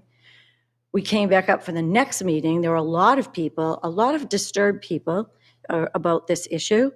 And now tonight, which is December, whatever it is, 8th, 5th, 4th, it's been Thanksgiving and now it's Christmas and you decide to do it tonight. And I did pick up my mail and I am here. Thank you. And I can understand why some people might not pick it up. People have lives. It's crazy right now.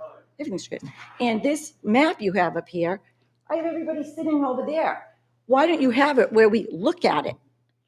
This, I have to stand in the doorway. So that in itself does not seem like the right thing to do. But the culvert issue, very disturbing. You created wetlands on our property. I have been there since I was 9 years old. It's ridiculous. I have pictures since then. It didn't look like that. Maybe you should be responsible for fixing our land rather than creating this scenario for us. Yeah, so to follow up on the question, where's the map of the culverts? Where's the data, the work orders that maintained, installed the culverts? There has to be. So books and records of the town must must have that, but when you ask, they don't exist. So I guess I'm So gonna is have to it, find is it out. on your property? Yes. Yes. Okay, is Culvert it, runs under So Spring going- Crossing Road, okay, and it's a 12-inch pipe, and there are times when it is in full force flow. It wasn't always there because the Coxes own that land. And then the town took it by in perpetuity. It's going to be there. And after that, they drained the town. I don't know whoever's draining their property under the road onto ours. Wasn't always there. It's ridiculous. So we'd like to get some help in understanding I guess probably the citywide culvert map and get the data about how long they've been there, where does the water come from, where does the water go, how does it impact wetlands? So in regard to Mr. West too, you know, and his expertise, where is he? Oh, there you go. Some of these wetlands are not even real. I think you should check that out. Seriously.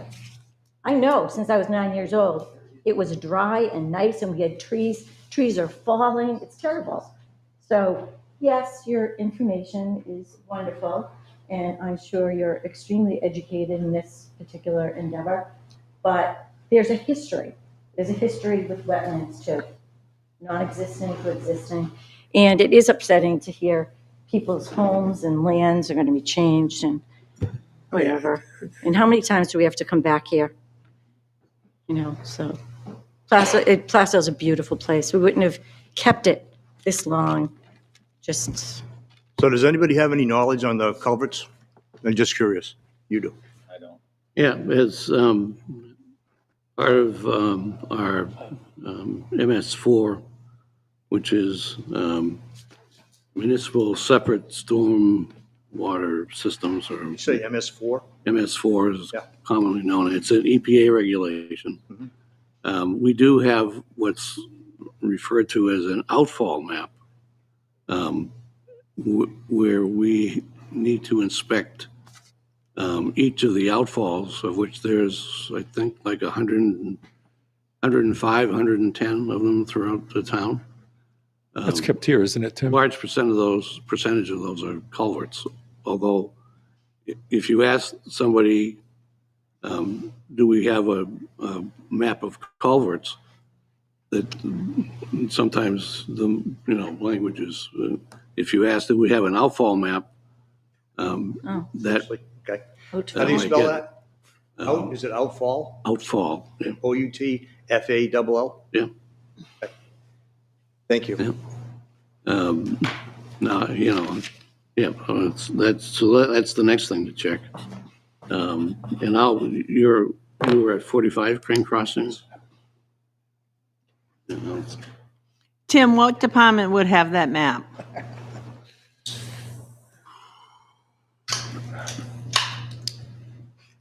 Planning Department, I guess, I don't know. Planning. and who would have a record of work done? Because that seems to be a mystery too. We've asked Dee if she had a map, and I mean, if it's done, someone got paid to do it, so.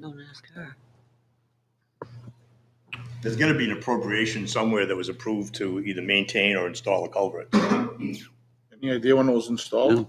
Yes, no, we discovered it in 2021, excuse me, November 14th in the evening of 2021.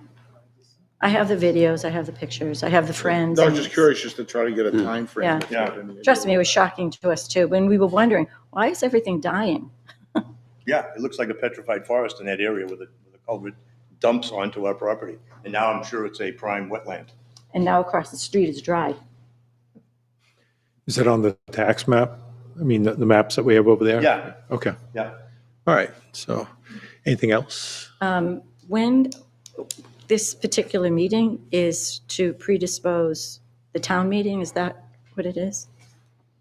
After this, there'll be a warrant article, go to town meeting, Which is, when is that? March. In March. Is that a given that it will be a warrant article, or is that to be determined? It's to be determined. Oh, good. And is that an open meeting, or is that something that the, Well, planning board has to vote on a warrant article. and those are Okay. public meetings? Mm-hmm. Yeah.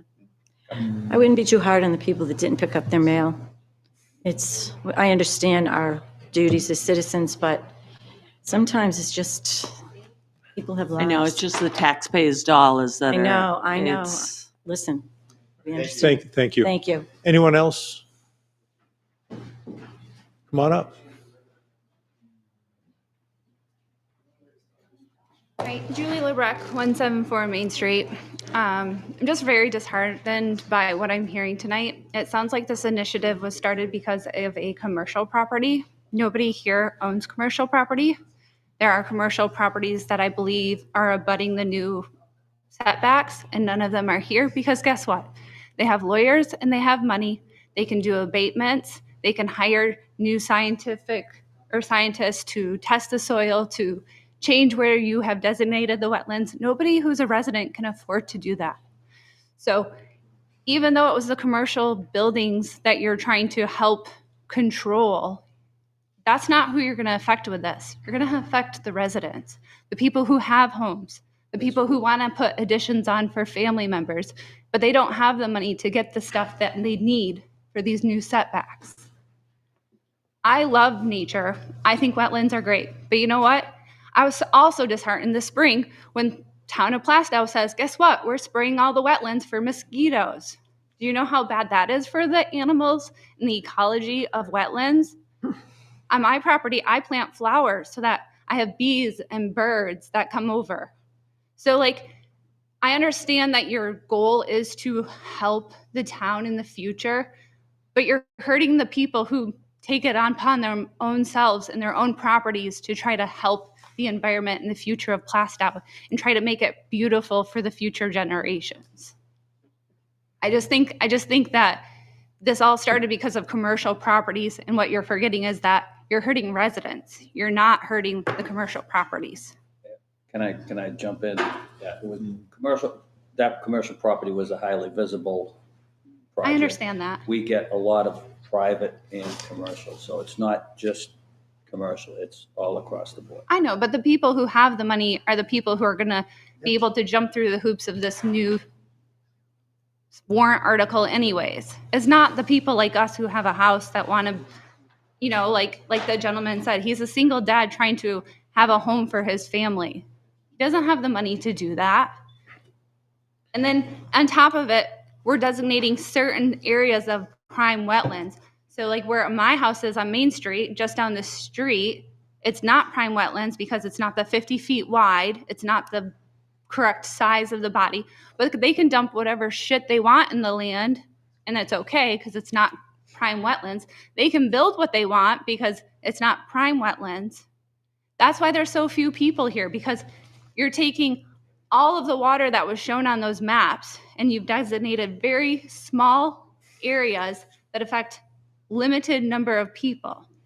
Correct me if I'm wrong, Tim, but 75 feet applies to all wetlands, right? Yeah. So everyone has got 75. It's the prime wetlands that have a little bit more, that's all. But still, like, I get it's if my neighbor wants to build something, they can, because, and they can't just dump stuff willy-nilly either. well, not legally. Right. I'll put that clarification, not legally, but people do.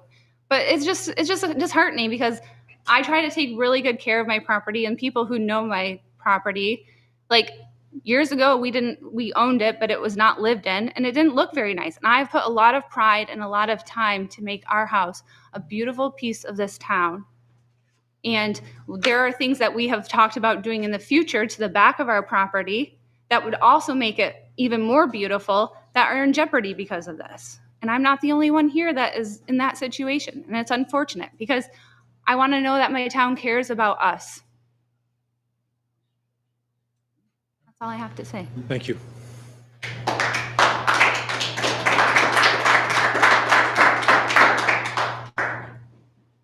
Anyone else?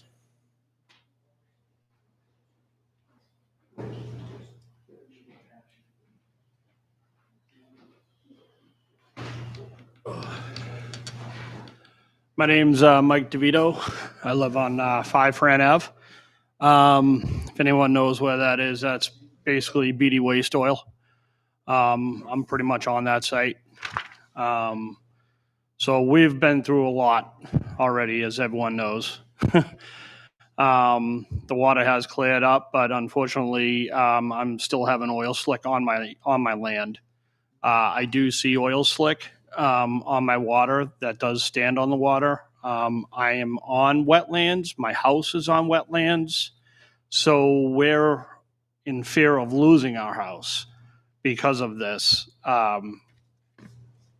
abatement or whatever. So it's a little terrifying that we're going to lose, my whole backyard, part of my driveway, and part of my house. I had it surveyed. I went through FEMA. FEMA put us on a map that now I pay flood insurance.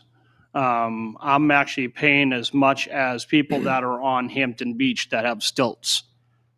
So I'm paying X amount of dollars per month. And we've had the 100-year floods in 2008.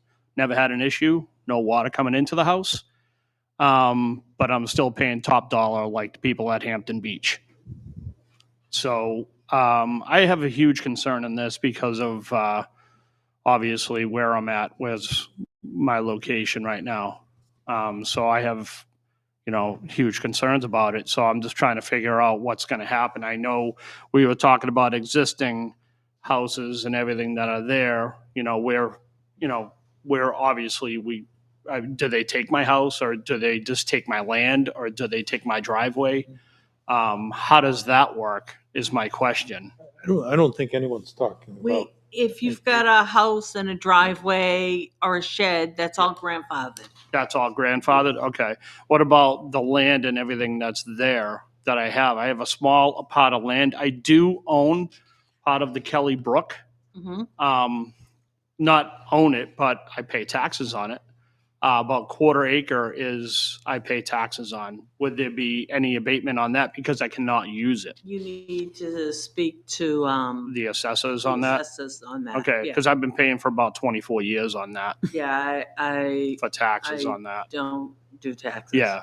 No, I know. I'm just trying to figure out what that is now. Because my land, I don't know if anyone knows, but my driveway is right there, right next to Kelly Brook. It's right there. So I'm just a little concerned how this would affect us, basically. It doesn't affect what's already there. Okay. All right. That's my biggest concern, is because of that there. And I do have, I have other concerns with the oil and everything too. I mean, they've done a tremendous job by cleaning it up. Kelly Brook is much cleaner. We've seen a lot of vegetation come back over the years, which is great. But there's, like I said too, a lot of times we get a heavy rain and there's puddling on my yard. There's a lot of oil still there. So Did they dredge the Kelly Brook? they did not. They didn't. They talked about dredging that, but it hasn't happened. No, they've done quite a bit of work on site. Right. And behind my house, they took all the trees and did. And you're on town water right now, are you? I'm sorry? Are you on town water? No, I'm on well water. I get it tested by the state every 6 months. Okay. Yeah. Yeah, their cleanup's got many years to go. It's got a long way to go. Yeah. I assume you've let the PRP group know? They all know. They all know? Yeah. Yep. Yep. So I get it tested through the state. They come in, and Woodward and Curran come in, and they test our water every 6 months. So, but that was just a main concern of mine, is any other adjustments there, because as is, I don't have much land to go on anyway. So. Were your concerns addressed? I mean, that your existing structures, the grandfather? Yeah, as long as that's, because I don't want to lose any more than what I have that I already, can't use. So, but I'll have to talk to the assessors then. All right. All right. Thank you. Thank you. Is there anyone else that would like to come on up?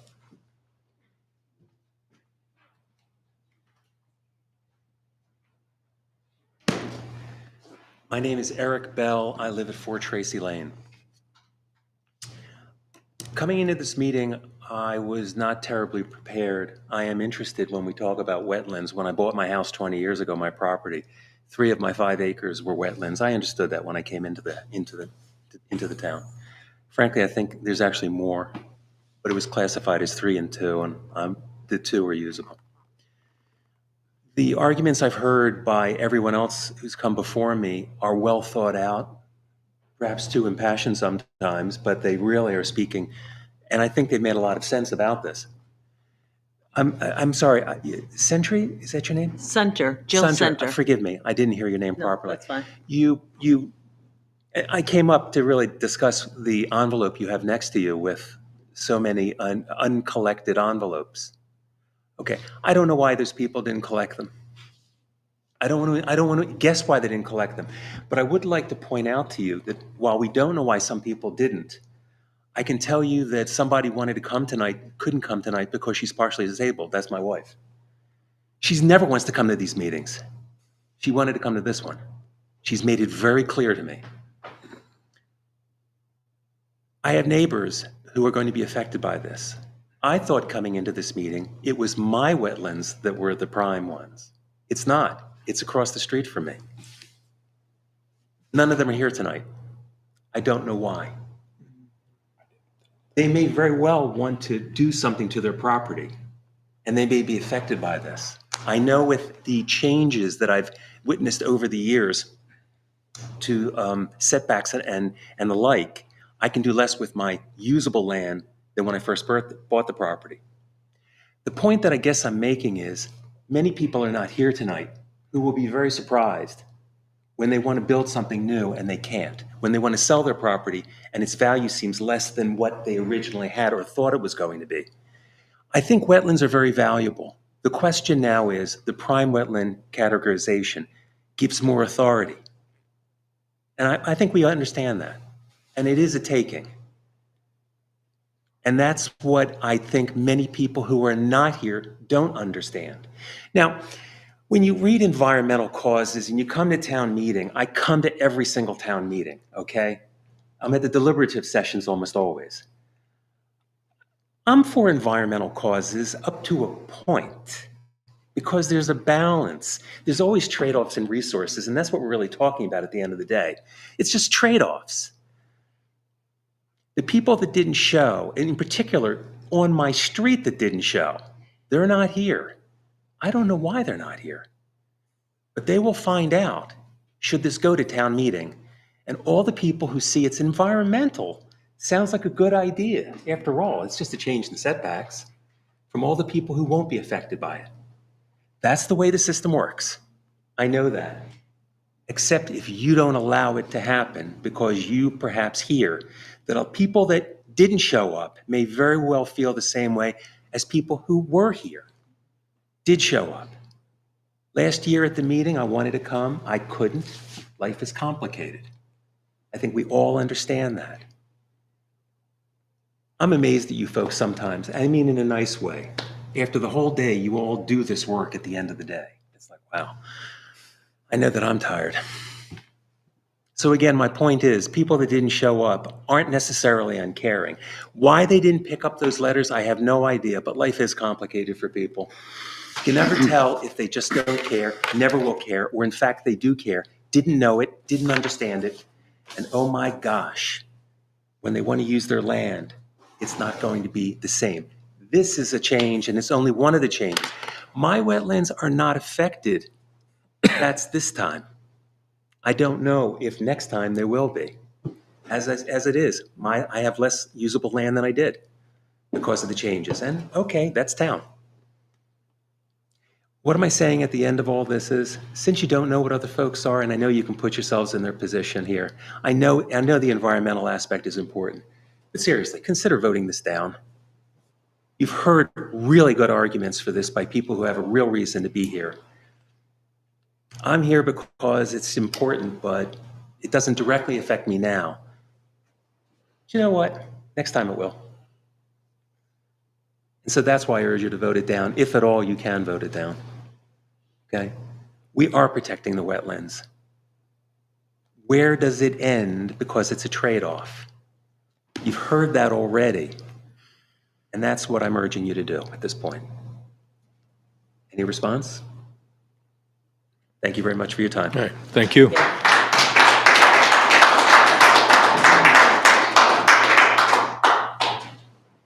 Is there anyone else that wants to come up and have their say?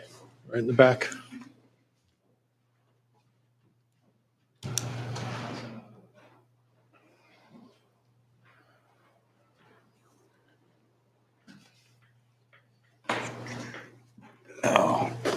My name's Pete Johnson, 124 Forest Street, Blastow. Now, this boundary is now already into my barns. I have animals who will be coming home pretty soon. I'm not sure how they're going to be affected, even though they're not leaving until I'm ready. We raise cows for my family to eat. And they have horses, because we don't eat them, but and pigs on occasion, but not lately. So what I am worried about is, how this is going to affect me and my family. And the day that I decide to retire and move away, now my land will probably most likely be pretty close to worthless. I know that's another day, but I have a road through the swamp, which we talked about many years ago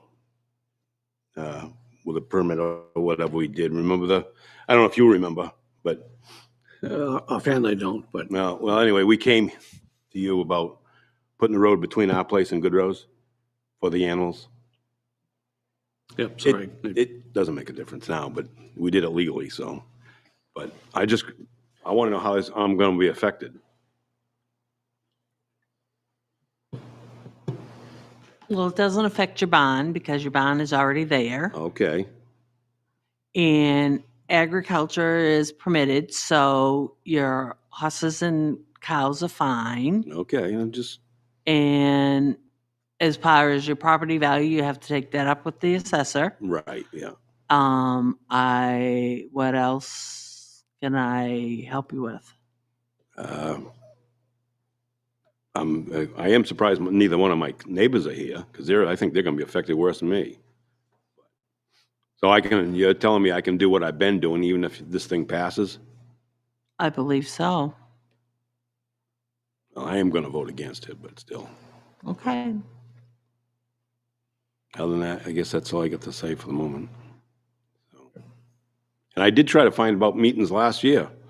And every time I talk to this town, they say, oh, no, it's canceled. Yeah, it's going to be at the library. Yeah, no, we canceled it. So I never came last year. Otherwise, I would have had my wife with me, too. Okay, I thank you. All right, thank you. Yeah.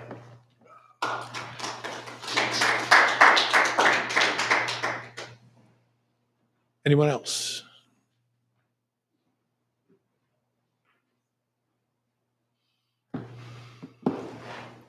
Good evening.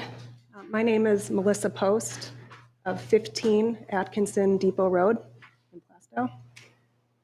And I just have a question for the table, for the members of the Planning Committee and the Conservation Commission.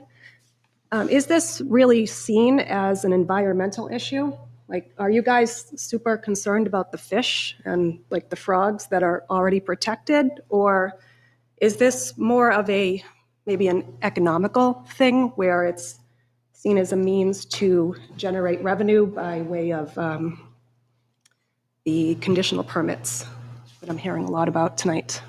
As far as conservation is concerned, money has no issue at all with us. Mhm. It is strictly environmental. So you're concerned about maybe the animals that live on my property? The environment completely. That's the only reason we're doing this. We have no control over permits or anything that doesn't run through us.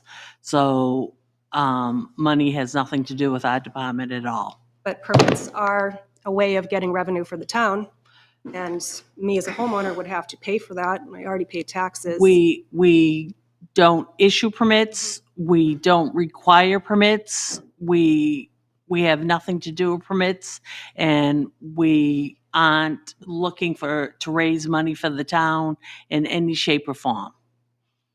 So this is an environmental concern? Just an environmental concern. There's maybe a real issue at stake here, something going on with the... Protects the groundwater is one benefit of wetlands, and I would think that most of the town gets their water from private wells, which draw on the water.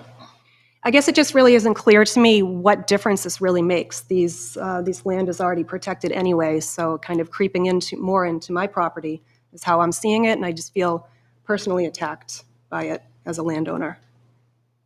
But I do appreciate your time tonight, and Thank you for allowing me to speak. All right, thank you. I do have a question. At what meeting does this go to warrant, or when does the board vote to move this to warrant? Has that been put forth in a public notice yet? And is it the planning board that does this, that votes to move an article to warrant? I'm not sure what board does this. Planning board. The planning board. I think we did the buffers, correct? Well, That's what's, there's two issues that come up. One is putting the prime wetlands ordinance on the March ballot. So this year, because the planning board is hosting with the Concom this public hearing, at some point the planning board will recommend that warrant for prime wetlands be moved to posted for the town warrant. And if there's majority vote to do that, then it goes on the warrant, and then people can vote up and down at the town meeting. The other thing is, because we're changing the zoning, and that Blasdell wetlands buffer and setbacks, that's right out of our zoning. Because we're changing that, we also have to hold a public hearing on all zoning changes. And then the same procedure, we hold the public hearing, and then we vote to either post or not post to the warrant. And the dates that are coming up, I think we're looking at the January 15th. January This one's 15th? actually on the 18th. Oh, this December one's on the 18th? This one's on December 18th. Okay. Okay. Yeah. There's a public Thanks. hearing on this, whether it's going to, and a vote will be taken by the planning board, whether this will or will not appear on the town warrant. Okay, so all this work is in anticipation of the town ballot for 2025 for voting in March by the town? Correct. Okay. Okay, thank you.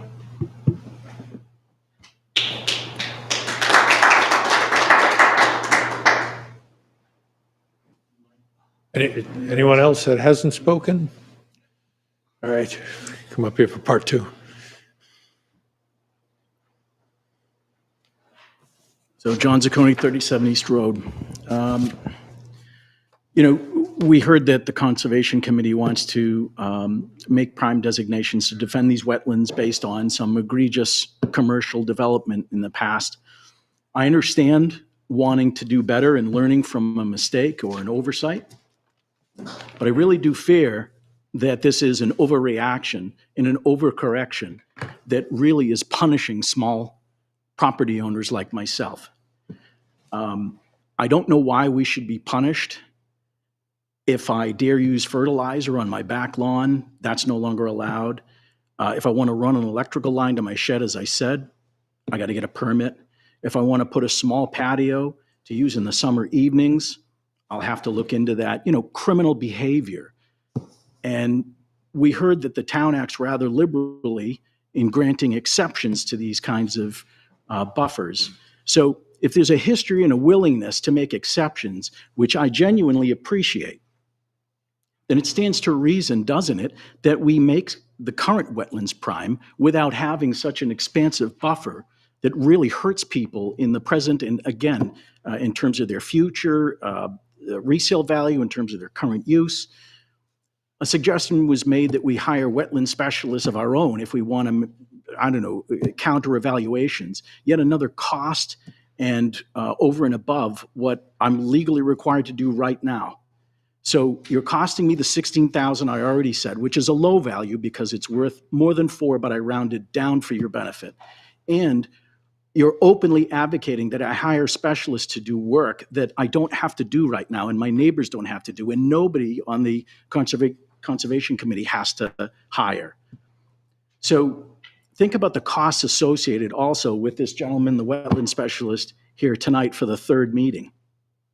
And all the people that have lost money leaving work early.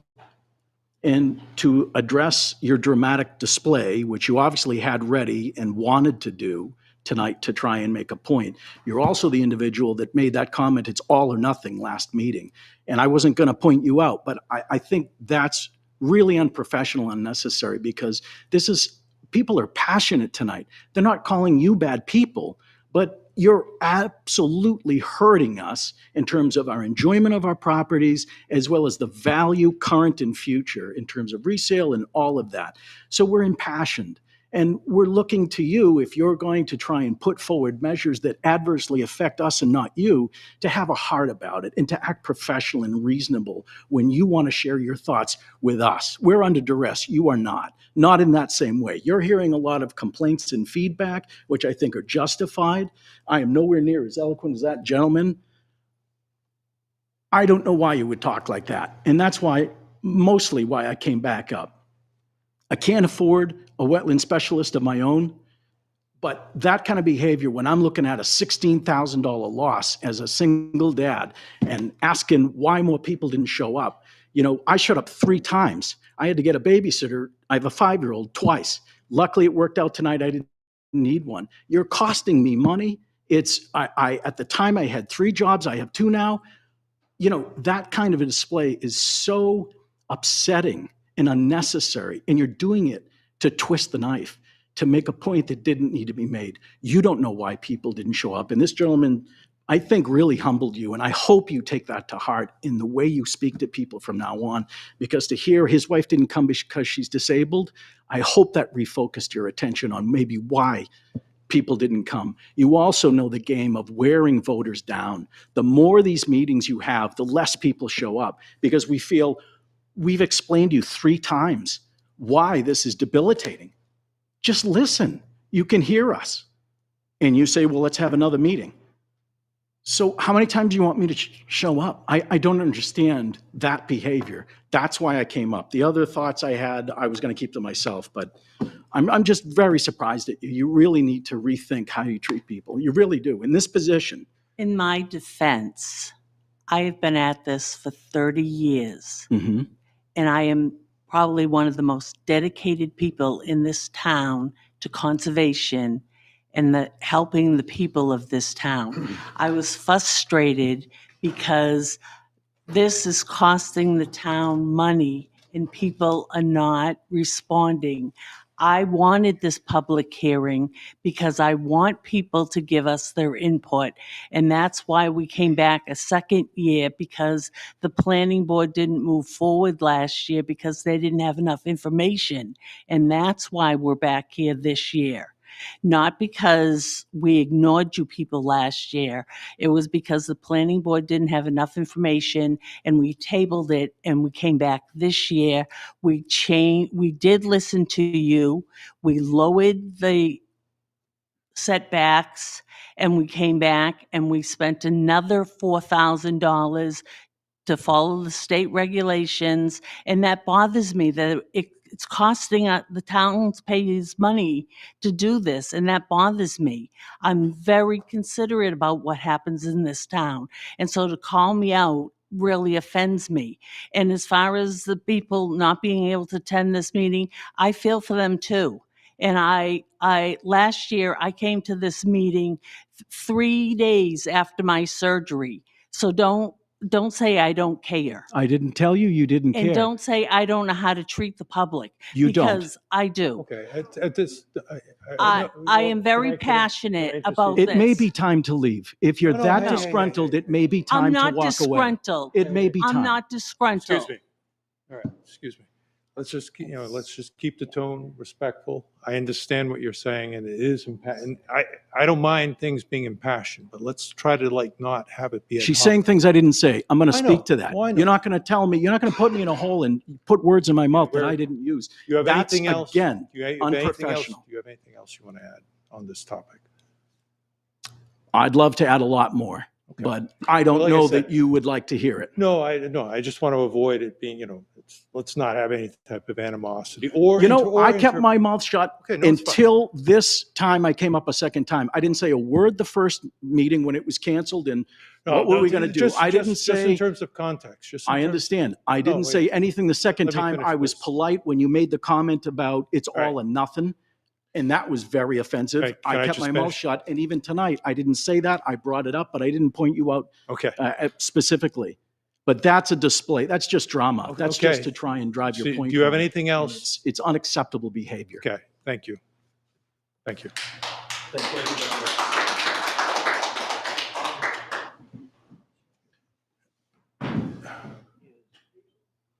Excuse me, just a follow-up. Yes. John Gifford, 148 Main Street. I heard a lot of things about money and cost of all of this. So I have 5 acres, presumably, that are going to be affected by this. I asked that gentleman, he said, what, 110 an hour or something like that? Probably a couple hours, so that's like, say $250. It's going to cost to have me reassess stuff that already perked out.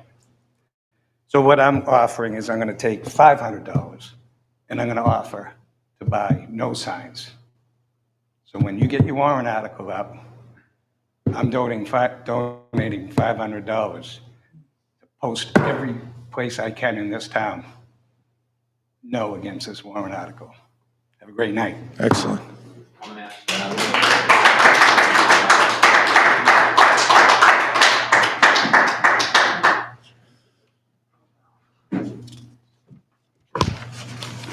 Brian Lebrecq, 174 Main Street. A few things I just want to clarify. Last year, the COMCON tried to unilaterally pass this without the planning board, either purposely or not understanding the process.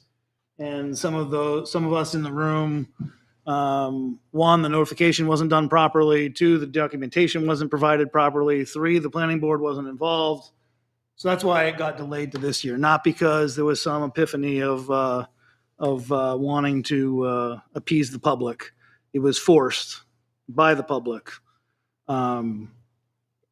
To address a few other things, we're super concerned about the wetlands, right? We have setbacks, whatever. I don't know if anybody that lived on Main Street earlier this year, our trash trucks were spewing hydraulic fluid and oil every time they picked up a bin. There was a puddle of hydraulic fluid and oil under it. Where'd that all go? Right into the wetlands. Did they get fined? Probably not. They probably didn't even get talked to.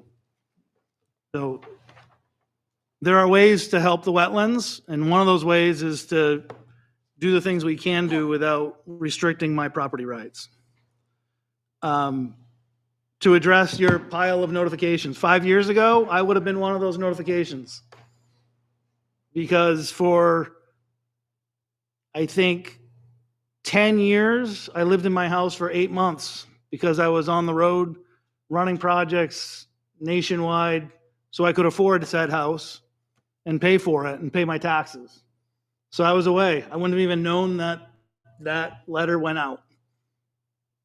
As far away as Virginia, Hawaii, New York, wherever, I wasn't here. So there could be a lot of people in my same situation that are running around the countryside so they can afford to own a house and are not even aware this is going on. So question I have, we are saying a lot of things in regards to prime wetlands, but from my understanding, the wetlands are already designated prime, correct? No. They're not designated prime at all. Because isn't prime already listed in the? Tim, do you want to speak to that for a second? You're right, and you can see in that chart, that's in the zoning, but we put it in only as a placeholder because we had not officially designated any wetlands as prime. So it's listed in the zoning, but the zoning doesn't show the however many hundreds of acres as prime yet? Is that true? No. In Or the we zone- just- In the zoning, there's a definition, Okay. but there's no, in the zoning, you won't find number of acres that are wetlands. So that study hasn't been incorporated into that. We just have There's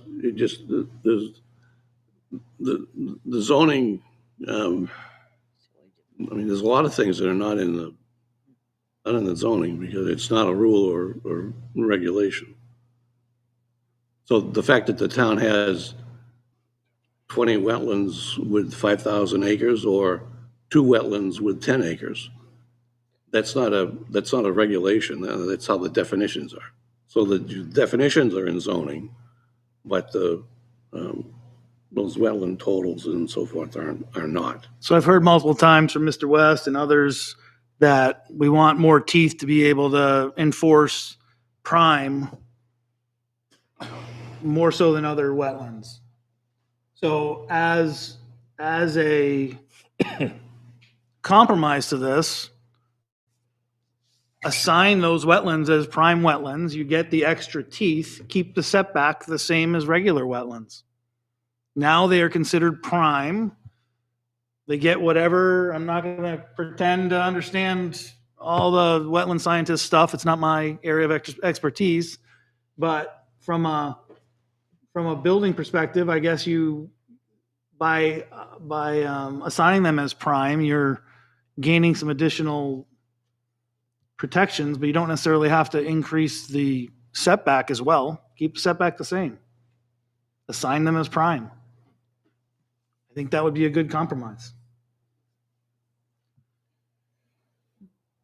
Is there any truth to any of what I just said? And as far as if they are assigned prime with the same setbacks, you're still getting some additional benefits by assigning them as prime wetlands?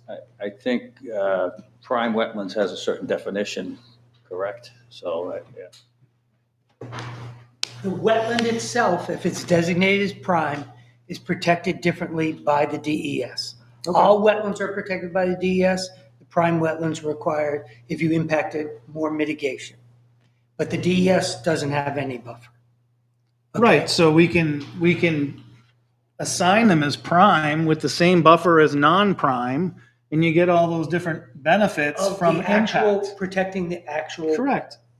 Directly impacts to the wetlands. Isn't that what we want to protect in the first The place? reason the buffers are an issue is the science indicates that the buffers are what protects the water quality functions.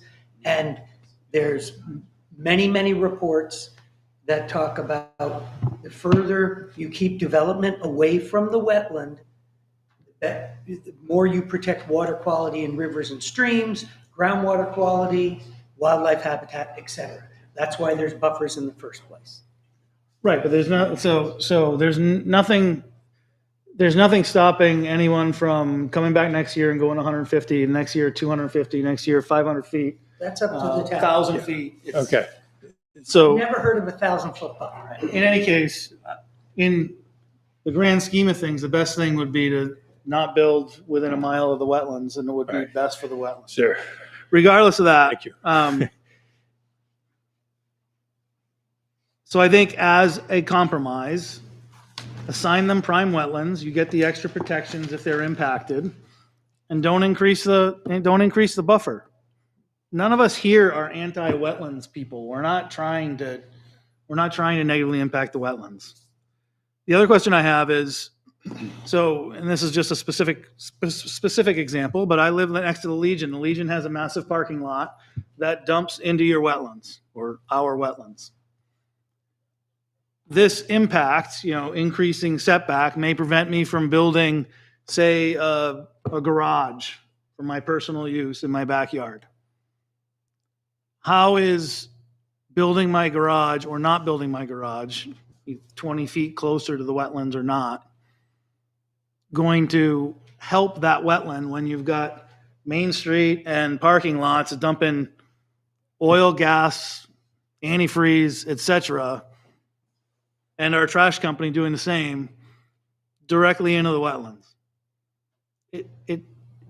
Yes, in aggregate, to his point, maybe there's a benefit to the extra 20 feet.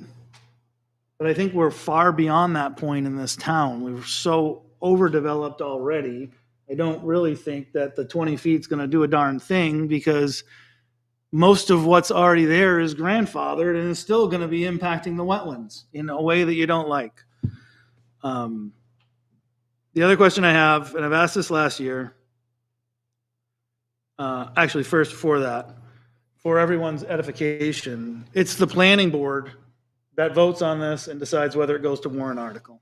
At this point, Conservation Commission, they're out of the picture. Doesn't really matter what they think. The planning board has the ability to send this forward or not. And I asked that the planning board not send this forward. There's enough people here, there's been enough conversation. Please do not send this forward. End this now so that we can just move on. Next. The boundaries on the map. I mean, I'm sure he's done as good a job as he can do, but they're not surveys, it's just a line on a map. No one can tell me where that line is. To your point, the topography is not taken into consideration. So maybe I need to build a 50-foot mound on the edge of my property so the dimension goes up in the mound to 100 feet. I'm crazy enough to do stupid shit like that. I shouldn't have to, but the point is there's no survey. And 10 different wetland scientists could give you 10 different boundaries. He could come over and tell me it's in one spot, and another guy come over and tell me it's another spot. Quite frankly, in this society, if I pay another guy more than I pay him, I can probably get whatever spot I want. The whole point is it's like a crayon on a big map. I know I'm simplifying it. I know there's more science to it involved in that. There's things that they've tried to do to get it as accurate as possible. But I shouldn't have to defend the line that's thrown on a map. And I shouldn't have to hire a soil scientist to tell me where that is. Now, what was said to me last year is I may already have to do that because of the 75-foot setback. But in my opinion, the increase to 100 at 75 feet, I'm far enough away where we can kind of figure it out with property lines and the size of building. I don't think I need to go to a wetlands if I went to a building permit process. But now it's going to be pushing that in, and who knows, maybe now I build a grand structure 10 feet back from Main Street. My wife won't let me, but I'd try. So that boundary is very arbitrary, and to just move forward with something based on an arbitrary boundary that hasn't been surveyed in a true sense, and just to throw all of that responsibility on the property owners is ridiculous. So I just ask that this be squashed at this point, and let's not bring it up again. All right. Thank you. Thank you.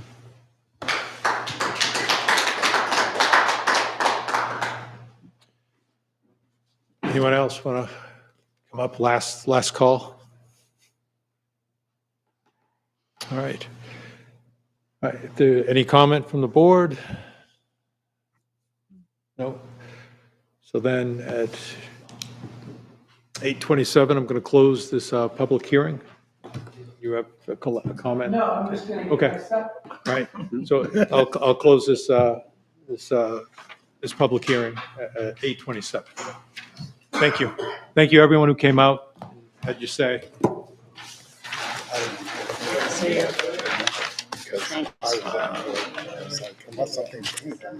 So December 18th, I think, is when those will be voted on. 6:30. 6:30. me. It'll be the next planning board meeting. Right, fine. It's what I knew.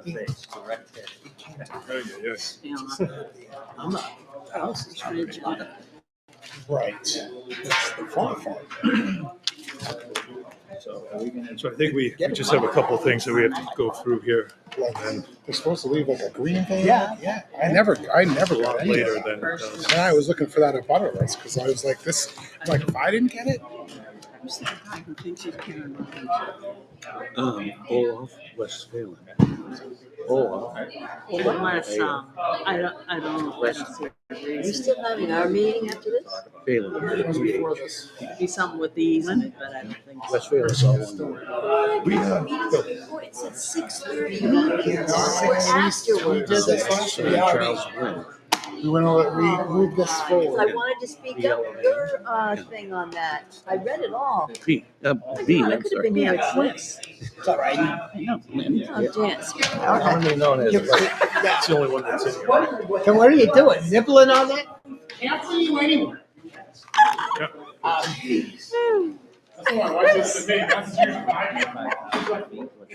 We need to have the subcommittee. Okay, no, definitely. Excuse me. Yep, Excuse me. thank you. We still have some business to conduct, so, Have a you good know, Christmas. Oh, yeah. What a You're joke. just watching there. Like, you can stay if you want. oh my God, you were at the damn meeting, jerk. Oh my God, I couldn't stand it. I really couldn't stand it. It's just So you tell me the scam's in. Plenty, but The scam is in.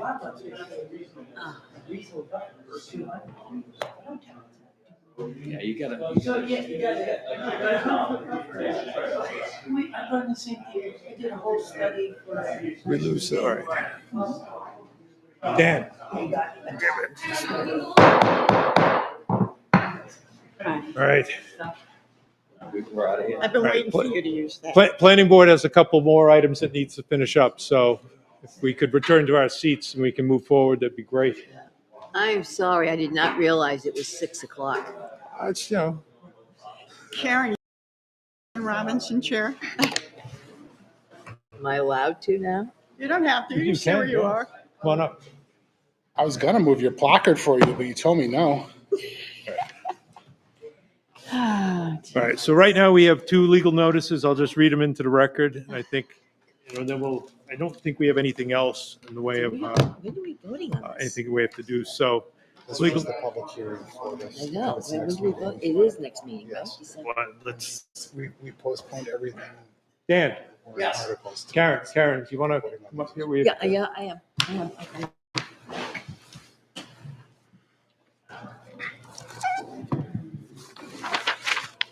What do you have, Bill? Said we can bring them one more article to talk about. We don't need to select them, because they put one. That refers to the RSA. I shut the door real quick. I can't hear you. And the feeling was if we have everything here, then all of a sudden the RSA changes. Conflict, we should go back to the RSA. That was the feeling. Talking about the other. Okay. Just a question, if there is a conflict, doesn't the RSA prevail? It's, Or is it just well, embarrassing if it's? that's the notion of, New Hampshire not being a home rule state, but there are, it's actually part of settled case law. If the town wanted to be more restrictive than the RSA, that is permitted in some circumstances. It's not a blanket circumstance.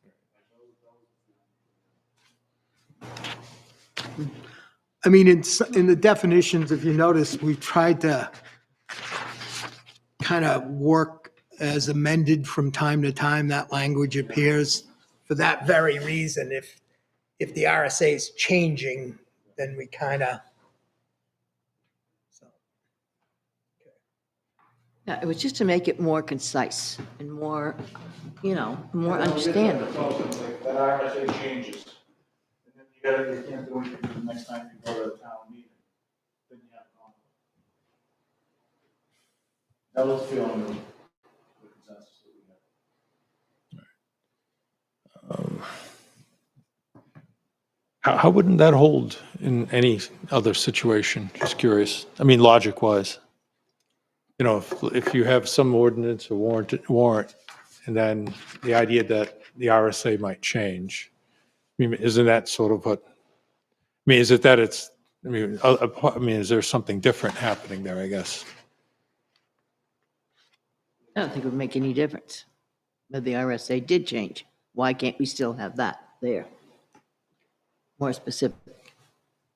That's all. Well, again, sometimes the more narrow you get in a reference, the more you put constraints. So if you're going to refer to RSA 55, for example, and 55, colon 12, and 55 colon 12 becomes 55 colon 13, well, that's the language as amended from time to time is supposed to help that, so it moves.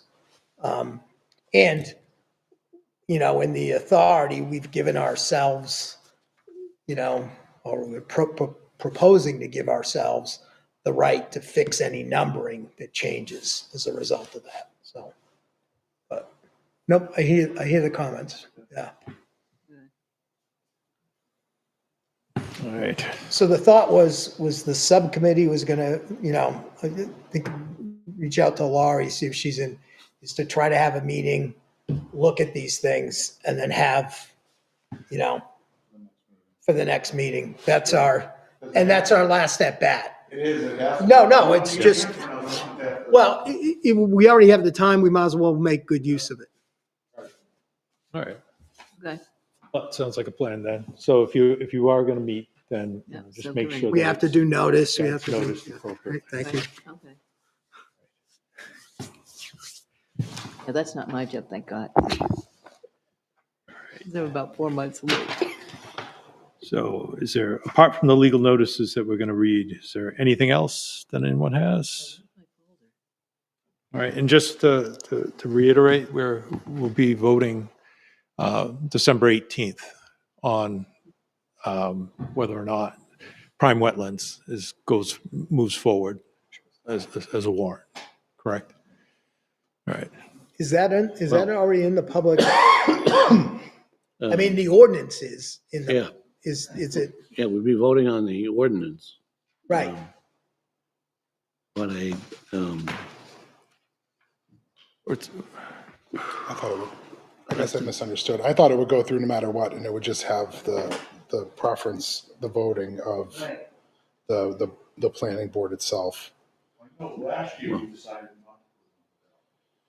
Right, we hadn't discussed far enough. it didn't go on the ballot last year. No. Well, last year, it was going to be a direct warrant article, not on the planning board. And then people were talking about going to deliberative, and then it got kicked over to the planning board. Whether it might have been a zoning thing and said this had to fall under zoning, so it can't be done. Let's just be careful. We had a public hearing. We closed the public hearing. But we're just talking about what's showing up on the 18th. Okay. I mean, what's happening on the 18th? But, yeah, so assuming things go through, there'd be 2 warrant articles in the March 25 town meeting regarding prime wetlands. One would be the zoning change for the buffers, which we talked about. Okay, so there's 2. The other is dealing just with prime wetlands, and it says something like, will the town vote to accept prime wetlands as designated, blah, blah, blah, blah. It's really not, it's not a zoning issue, so it wouldn't be Article P dash or Z dash, whatever. It'd be P dash. So who in the planning board's got to vote to put that on the warrant, right? Yeah. When are we going to do that vote? I think that's the 18th, right? That was the 18th. Has it been noticed?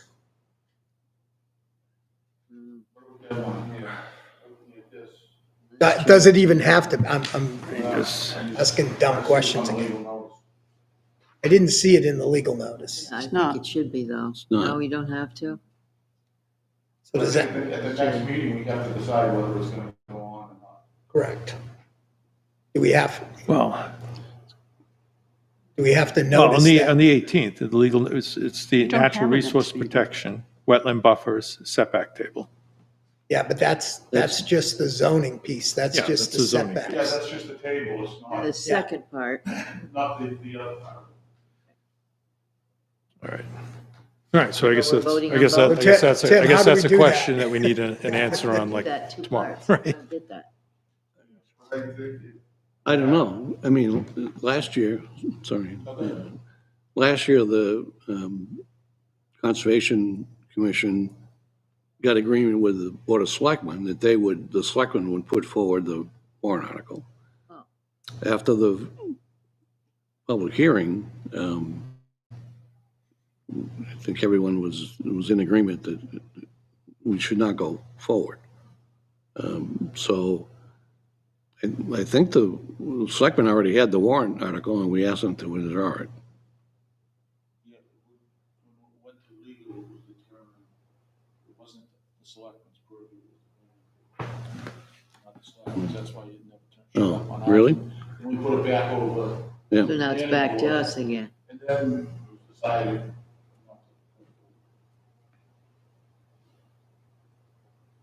Well, we should probably find out what the mechanics on this is like I mean, Well, but- it's Potentially. unlikely to be on the 18th then, Right. right? So we're looking Yeah, at this we on are. the 15th of January?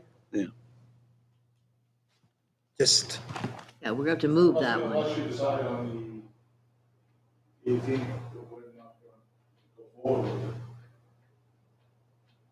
well, to me, that was kind of like at the end, I just want to know what form we're going to be right. looking at, right? You know, and making sure whatever form we're going to be looking at, we can vote yay or nay, but with the right form. So I'm thinking since it's not zoning, that planning board, well, yeah, I don't know, maybe we do just sponsor, it's not a zoning, but Are we still maybe, responsible? maybe the planning board agrees it will be on the warrant. Unfortunately, when you ask people, you get 25 different answers. And that's because DES has been up and down and flipped circles 25 times over the last 10 years. Well,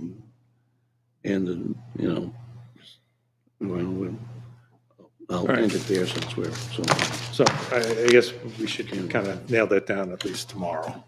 Just find out if which it's, one. you know, if we're actually going to be voting for, I mean, apart from the buffers. Yeah. If we're sponsoring the rest of it. And when.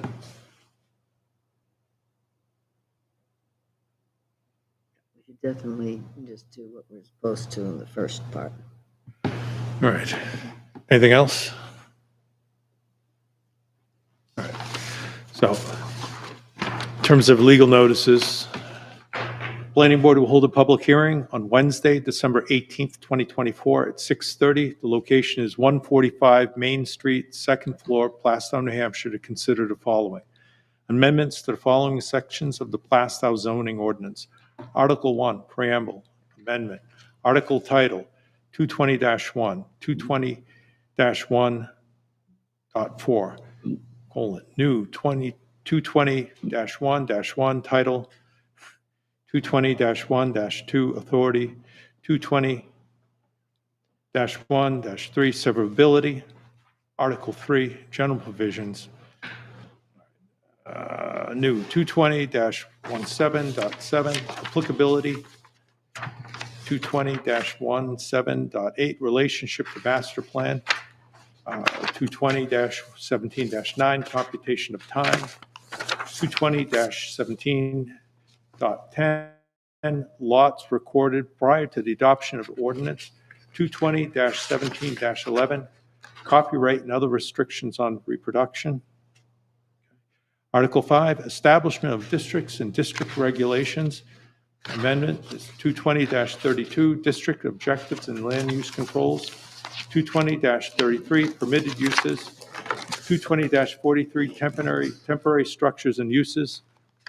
Article 12, reserved, replaced with new 220-80 through 220-85.4. All right. Article 4, natural resource protection, amended. 220-18.3.d, wetland buffers and setback table. Article 9, signs, amended. 220-62, temporary signs. All right. The full text of the proposed amendments will be on the Planning Board and Planning Department pages of the Town of Plastow website, www.plastow.com. Second legal notice. Plastow Planning Board will hold a public hearing on Wednesday, December 18th, 2024 at 6:30 p.m. The location is 145 Main Street, second floor, Plastow, New Hampshire, to consider the following. PB 24-16, the completeness of an application for Albert Couillard for a subdivision application. The application proposes a two-lot subdivision of the parcel at 93 Forest Street, tax map 66, lot 017-02 in the LDR zoning district. Parcel A is proposed to have plus or minus 2.6566 acres, 115,723 square feet, with a plus or minus 224.73 foot frontage at Autumn Circle. The remaining parcel, Parcel B, is proposed to have plus or minus 75.0656 acres, with a plus or minus 388 foot frontage on Forest Street. The property owner of record is St. Luke's Way LLC. If the application is found to be complete, the planning board may immediately conduct a public hearing. You're being notified of this public hearing because you are noted to be in a butter to the subject property and or other interested party to one or more of the above applications. If you are part of a homeowners association, please distribute the information to all your members. Okay, so we're doing this too? Next meeting, the 18th? Yes.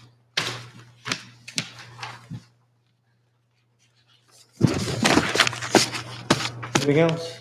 Just a general question. I know our meetings, if I'm not mistaken, is there a cutoff time, 9? Can we motion to extend next meeting if we need to still conduct business, or is that a hard cutoff? I think it's a matter of custom. We've just 9 o'clock has been our cutoff. So, but we can. Generically. Okay, it's not a hard there's line. nothing Okay, I thought it was like it's a hard stop at 9 unless you have to motion to extend or something. I've been in meetings like that. I just didn't know if that's a. No, 9 o'clock is just sort of a customary cutoff. Right. So, I mean, I appreciate that. yeah. Right, exactly. Your point, probably, with all the stuff we're going to do next meeting. Yeah. We need the time. Right. And I agree with you. Yes. Especially when you look at the back end, we're gonna get squeezed. Right. I mean, I don't want to go through that again. No, I totally agree with your point. We gotta go over. Okay. I assumed that would be the case. I just wanted clarification on it. No overtime. All right. So there's. All right, perfect. All right, if there's nothing else, then I'll close this meeting at 8:46. Thank you.